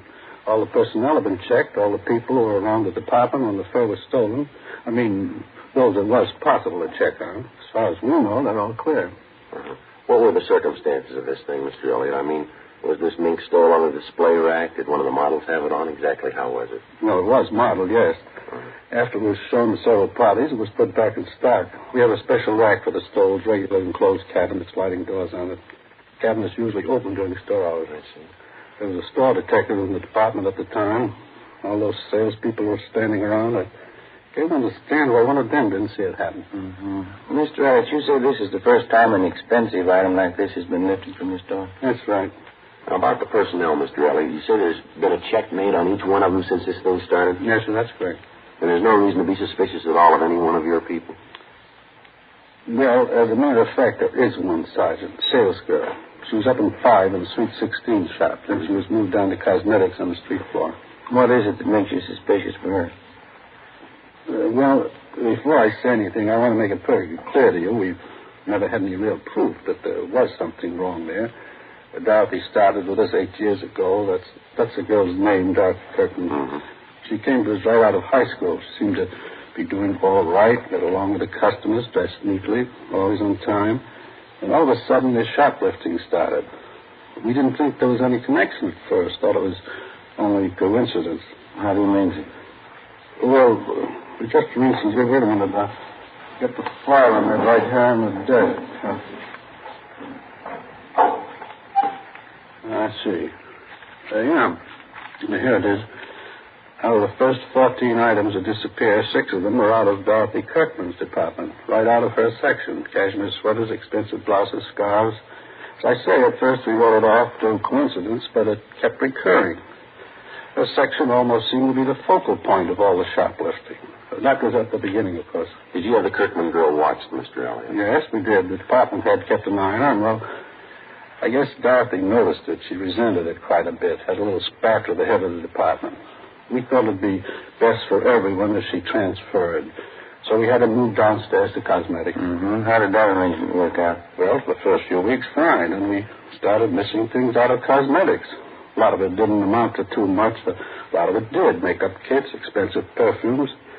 This time we called her in, tried to talk to her about it in a nice way. She got very resentful. Mm-hmm. She denied knowing anything about it, say? Yeah, she got very upset. Of course, there is one thing I will say. The items in cosmetics are on display all over the counter. It's fairly easy for anybody to pick them up. The fact still remains that stealing began in her department upstairs. She moves over to cosmetics, and all of a sudden the losses increase there. What would you figure? Yes, sir. I see what you mean. Wonder if you could have somebody point out this Dorothy Kirkman for us, Mr. Elliott. I think maybe we better have a talk with her. You'd like to help you, Sergeant. I'm afraid that's not possible. Oh? How do you mean? She quit last Saturday. We got all the information available on Dorothy Kirkman from the store's personnel files, and then we called the office and gave them a description of the stolen fur. We asked them to check the Kirkman girl through R&I. She had no previous criminal record. Before we left the store, we went to the fur department, talked to all the salespeople concerned, but we were unable to come up with anything new regarding the theft of the silver blue mink stole. We drove out to Dorothy Kirkman's last known address. She wasn't at home, but her mother was. The mother told us that the day before, her daughter had started on a new job as a salesgirl at the House of Raymond, an exclusive shop specializing in all types of cosmetics. We checked the phone book and found that the House of Raymond was located in the same 10-block stretch along Wilshire Boulevard where the shoplifting campaign was going on. It was one of the few places along there that the thieves hadn't bothered. It was 3 blocks from Anthony's store for women, the Kirkman girl's former place of employment. 4:05 p.m. We located her behind one of the front counters. Across the aisle, half a dozen women were listening to a makeup demonstrator giving a talk on complexion care. Dorothy Kirkman seemed pleasant and cooperative. No, I don't mind telling you. I got sick and tired of being called a thief. That's why I quit Anthony's. Well, that goes a long way. You started work here at Raymond's yesterday, Miss Curtin, is that right? Yes, that's right. I think I'm going to like it a lot better than Anthony's. Mm-hmm. While you were working here at Anthony's, ma'am, I suppose you'd heard that quite a bit of shoplifting was going on. Yes, I knew about it. Guess every girl in the store knew it. They had a big personnel meeting about it. Do you have any suspicions of your own, Miss Kirkman? How do you mean that? Well, I mean, was there anyone in particular that you might have been a little suspicious of? Maybe one of the customers? No. I've waited on some real weird ones, but I didn't see any of them ever try to walk out with anything. Mm-hmm. All I knew was what Mr. Elliott told us at that meeting. Well, this might be an embarrassing question for you, miss, and we'd appreciate an honest answer. Yes? What about the sales girls you worked with? Did any of them ever give you cause to be suspicious? You mean, do I think any of them were doing the stealing? No. There were some of them I didn't like. I didn't trust them either. But I wouldn't accuse them of stealing. I wouldn't accuse anybody unless I had proof. That's more than I can say for some people I know. Well, by any chance, did you happen to be in Anthony's this past Monday? Monday? No, why do you ask? When you were working on the 5th floor up the street at Anthony's, we understand that when the merchandise first started disappearing, a pretty good percentage of it was out of your section. That's what they told me, yes. And then when you were transferred downstairs to the cosmetics counter, quite a few things started disappearing from there. Now, we'd like an honest answer, Miss Kirkman. Do you have any explanation at all for this? I'll tell you the same thing I told them at the store, Sergeant. I can't explain it. But I didn't have anything to do with it, believe me. Well, you'll have to admit, miss, it's pretty much of a coincidence, isn't it? Sergeant, you can call it anything you want to. I didn't have anything to do with it. The only thing I ever took home from that store was my paycheck. Would you excuse me, please? Customer, I have to wait on. Yes, ma'am, right ahead. What do you think? I don't know. She's a nice enough girl. Seems to be telling the truth. Could be a coincidence the way it worked out. Nothing to prove otherwise. 4:38 p.m. We finished questioning the suspect, Dorothy Kirkman, and Ben and I went back to the office and made arrangements to have the girl kept under temporary surveillance. A bulletin had been gotten out on the missing fur stole. The pawn shop detail had been notified, and a description of the fur had been placed on the stolen property list. The following day, along with Sergeants Dick Rubles and Jim Tabor, we continued our investigation of the latest shoplifting complaints. It went slow, a lot of legwork, and no progress.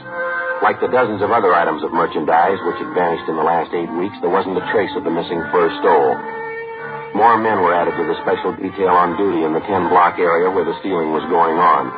Anybody in the city who'd ever served time for shoplifting was checked and rechecked. Constant surveillance was maintained over a half a dozen known thieves who we figured might be involved. It got us nothing. Wednesday, August 23rd, 5:30 p.m. No leads, no progress. We went back to the office. Sure hope I get home before 6 o'clock tonight. I want to see that shoe repair man out in our neighborhood. What's the matter? You need some half-soles? No. I went in his shop the other day and he conned me into a new set of arch supports. Matter of fact, he didn't even call them arch supports. What did he say they were? Metatarsal supports. You know, supports the metatarsal? Yeah. That's one of the bones in the foot. He sold me a pair of these things and told me I should wear only one of them in my right shoe. Yeah, what's the matter with that? Isn't it working out? Miserable. Feel like I've been walking around with one foot in a bucket.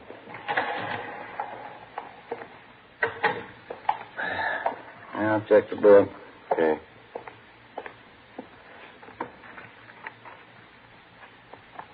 Anything? Yeah, sure is, from Rubles. What do you got? That mink fur. It's been found. 2 hours before, at approximately 3:30 p.m. in the main depot of the Santa Fe bus lines, a 38-year-old housewife, or Mrs. Harriet Briggs, noticed an unclaimed parcel lying on one of the benches in the depot waiting room. When it became apparent to Mrs. Briggs that the parcel was either lost or forgotten, she picked it up and took it to the clerk in charge of lost and found articles. In checking the package for some kind of identification, they discovered the silver blue mink stole inside. The car was dispatched to pick up the fur, and it was identified as the garment taken from Anthony's fur salon. Mrs. Briggs volunteered to come along to the office to give what information she could. A stakeout was placed at the bus depot in case anybody called for the package. 5:50 p.m. We interviewed Mrs. Briggs in the squad room. That's right, officer. It was just a little before 3:30. I was in the bus depot there waiting for my husband. That's when I first noticed this package lying on the bench just across from me. I see. What'd you go on, prisoner's break? I didn't think anything of it at first. I went on reading the afternoon paper, but no one came for the package. It was just lying there. It was there a long time. Well, how long would you say, ma'am? I mean, before you picked it up and took it to the lost and found clerk? Oh, I'd say 20 minutes, half an hour. That much at least. I left it with the young man at the counter there, and I told him I'd be back to see if anyone claimed it. Well, when I did get back, that's after I had dinner with my husband, Carl, we found out what was in the package. It's certainly strange. Don't you think, officer? Yes, ma'am. Did you happen to notice at all who it was that left the package there? Well, I'm not really sure, officer, but I think I know who it was. A tall woman. She had a brown jacket, if I remember rightly. I think you'd say she was in her early 30s. Have you ever seen this woman before, Miss Briggs? No, I never did. Very attractive, as I recall. She wore glasses. Anything else about her you might have noticed? Let me think. She had blonde hair. I remember that much. The reason I do remember it is because she wore it like I used to when I was a girl, you know, sort of back in a bun like this. And you're pretty sure that this woman you described is the one who left the package there? Mm-hmm. If I remember rightly, she's the only one that sat across from me. I guess it must be her. If it wasn't her, I don't know who else it could have been. All right, Miss Briggs, thank you very much. We appreciate it. That beautiful fur. I know that woman must be just sick about losing it. Certainly hope you find her, officer. Yes, ma'am, so do we. We had the stats office make a run for us, and all females with shoplifting records who fitted the description of the woman who'd left the mink stole in the waiting room at the bus depot. The following morning, we checked with the men on stakeout at the depot. They told us nobody had come back to report losing such a parcel. Together with Rubles and Tabor, we spent most of the day checking out the names on the list of known shoplifters which the stats office had made up for us, names of possible suspects who physically resembled the tall blonde woman seen at the depot. We got nowhere. Either they had ironclad alibis, or they had since moved out of the city. We ran down every possible angle on the freak recovery of the missing fur stole. During the next 10 days, the case got more involved than it already was. Some of the stolen articles of new merchandise began showing up, but not through any of the channels we expected. Some of the items were found dumped in sidewalk refuse cans. Some were found in hotel lobbies, in the post office, in theaters. Some were found tossed in vacant lots. The only logical answer we could figure was that it was the work of somebody who was stealing for just the love of stealing, a kleptomaniac. Tuesday, September 4th, a 15-year-old girl in one of the exclusive residential neighborhoods reported finding 2 parcels containing women's clothing and expensive costume jewelry. They still had the price tags on them, and they totaled $360. Ben and I drove out to talk to the girl, a Patricia Denvers. Where'd you happen to find these things, Patricia? In the lot right down the block there. I was on my way home from the show. I took the things home and showed my mother. She called the police. If nobody claims this package with the costume jewelry, can I keep it? Certainly beautiful. No, I'm afraid not, miss. We know who the things belong to. We're going to have to return them. Oh, I certainly don't understand that. Well, how do you mean? As far as I could see, she threw her things away. I thought she didn't want them. What do you mean, who didn't want them? Well, the lady who threw them in the empty lot. You saw who it was that threw the packages in that lot, did you? Yes, I was on my way home from the show, just like I told you. I could see this lady walking up ahead of me. She was about a block away, I guess. And when she went by the lot, I saw her take these packages from under her arm and toss them in the grass. She wouldn't do that if she wanted them, would she? Did you get a good look at this woman? You have any idea what she looks like? She's a good-looking woman. Tall. She has beautiful blonde hair. Her husband's a doctor. And you know who she is? You've seen her before? Well, I don't know her to talk to. I just see her on the neighborhood. Does she live around here? Do you know that? Yeah, right next door to my girlfriend.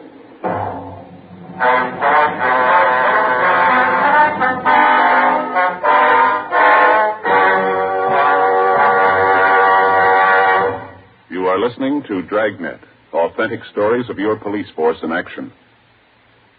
If you smoke king-size cigarettes, listen to Fatima's amazing new offer. Buy a pack of Fatimas. Enjoy their extra mildness and superbly blended tobaccos. If you don't like Fatimas better than the king-size cigarette you are now smoking, return the pack with the unused Fatimas, and we'll give you your money back plus postage. We make this amazing offer because we believe Fatima is the best of all king-size cigarettes. Smokers all over the country are confirming this every day. Here is the latest state-by-state report. State 1, Fatima sales up 69%.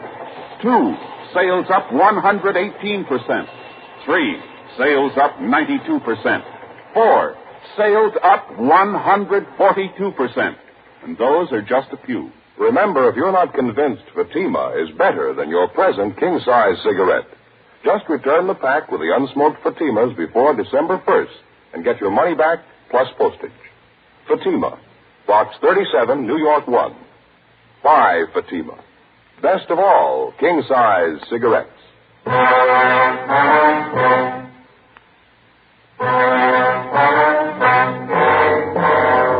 Tuesday, September 4th, 5:15 p.m.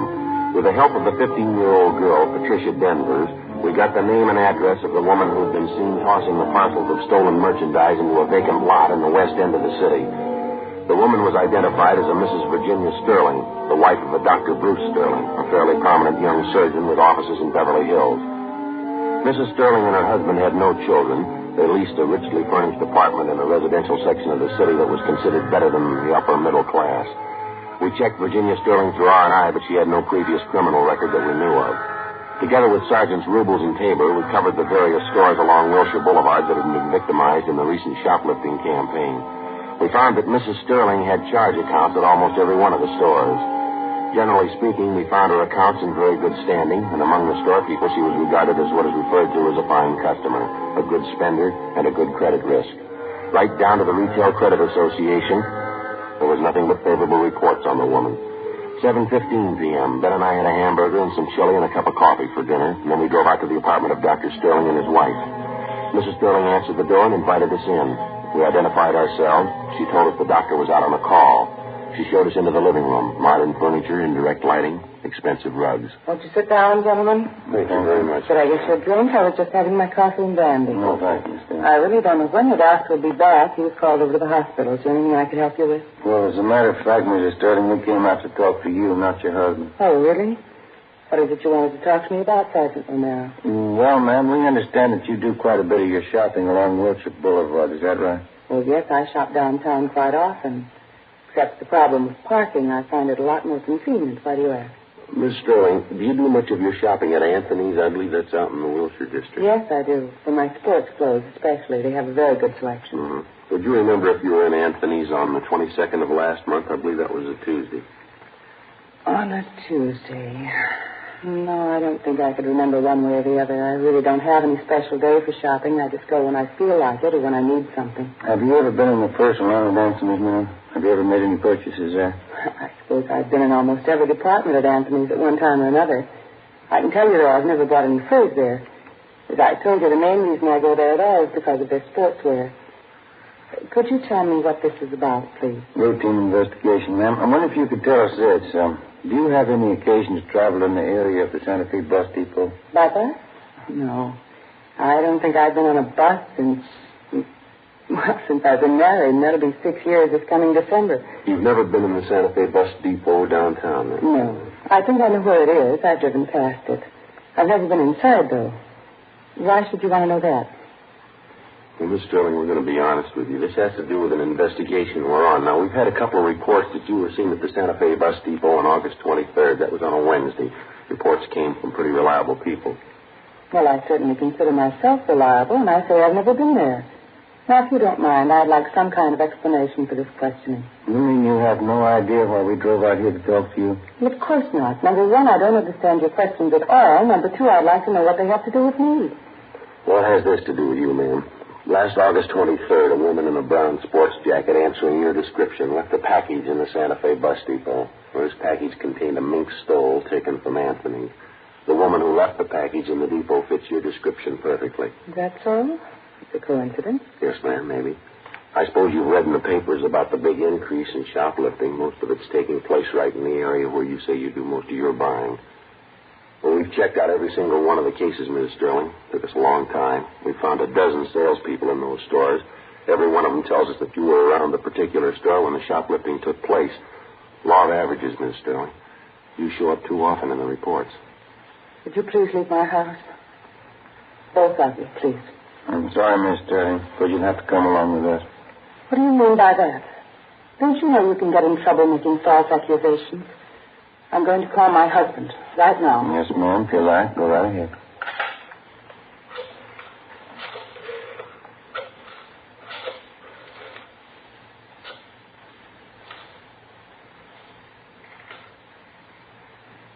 Sergeant. Yes, ma'am.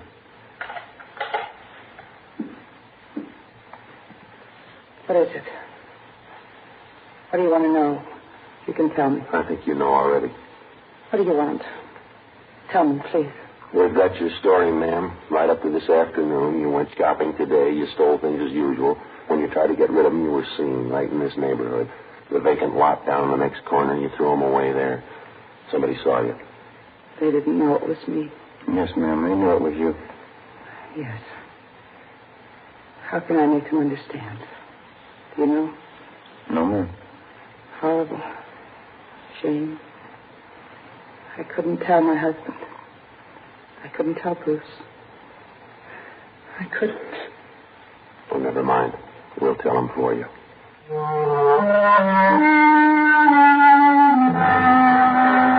9:35 p.m. We got in the car and drove Mrs. Sterling downtown to the city hall. We took her to the interrogation room, called a police stenographer, and we began to take her complete statement. One of the first things she did was to admit full responsibility for the series of shopliftings which had been going on for over 2 months. She told us that her kleptomania, the urge to steal things, had started with her as far back as her junior high school years. She admitted as a girl she stole books, tablets, pencils, pieces of chalk. And as she grew older, it seemed to get more serious with her. It carried over into her college years.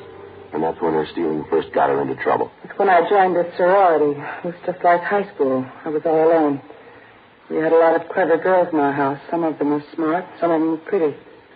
All of them seemed to be doing something except me. I had to prove it to them. I guess I had to prove it to myself. I was smart, too.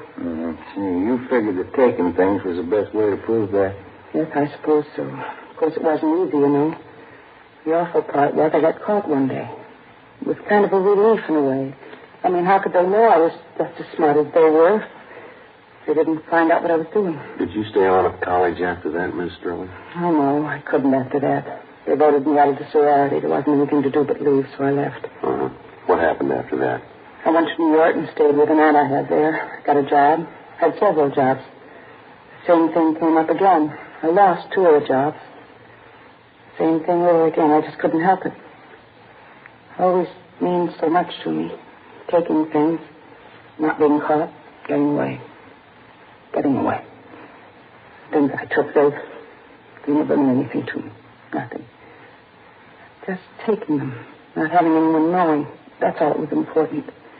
It made up for that feeling, being all alone. Yes, ma'am. And this thing went on, even after you were married? No, not at first. I guess maybe a year or 2. We were very happy, Bruce and I. And then he got busy. Came out here and began to build his practice. I didn't see as much of him. We both wanted children. We wanted them very much. There weren't any. Bruce began to spend more time away from home. Just like before. Same thing. I wasn't important. I was all alone again. Wasn't anybody. You know what I mean, don't you, cousin? Yes, ma'am. There ought to be an answer someplace. There isn't anything worse than being alone. Is there? I get it. Interrogation room Friday. Yeah, I did. Mm-hmm. He is on his way now? Yeah, right. Yeah, thank you. Dr. Sterling just called. Said he was on his way in. He ought to be here in a couple of minutes. I don't want to see Bruce. He's so good. I wouldn't know how to tell him. No worry, ma'am. He'll be all right. No. I'm alone. He's alone. He'll never be all right anymore. Well, he's on his way in now, and he wants to see you. What can I tell him?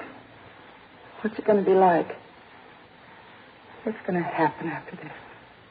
I don't know, ma'am, but you won't be alone anymore. The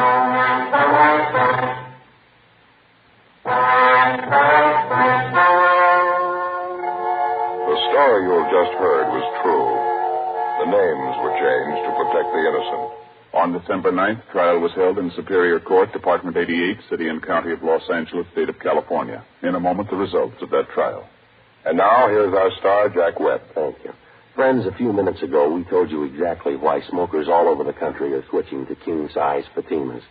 It's because Fatimas are extra mild, because they have a much better flavor and aroma. Now, if you haven't tried Fatimas yet, here's where you come in.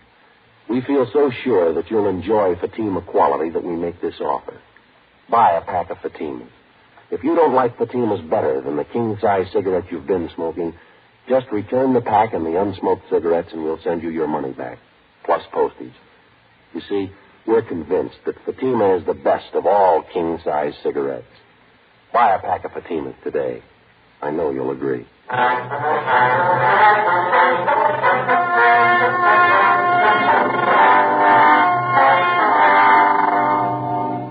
Mrs. Virginia Sterling was tried and convicted on several counts of grand theft and received a sentence as prescribed by law, the terms to run concurrently.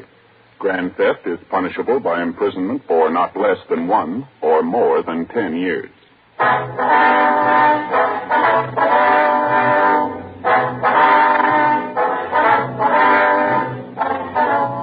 You have just heard Dragnet, a series of authentic cases from official files. Technical advice comes from the Office of Chief of Police W.H. Parker, Los Angeles Police Department. Fatima Cigarettes, best of all king-size cigarettes, has brought you Dragnet, transcribed from Los Angeles.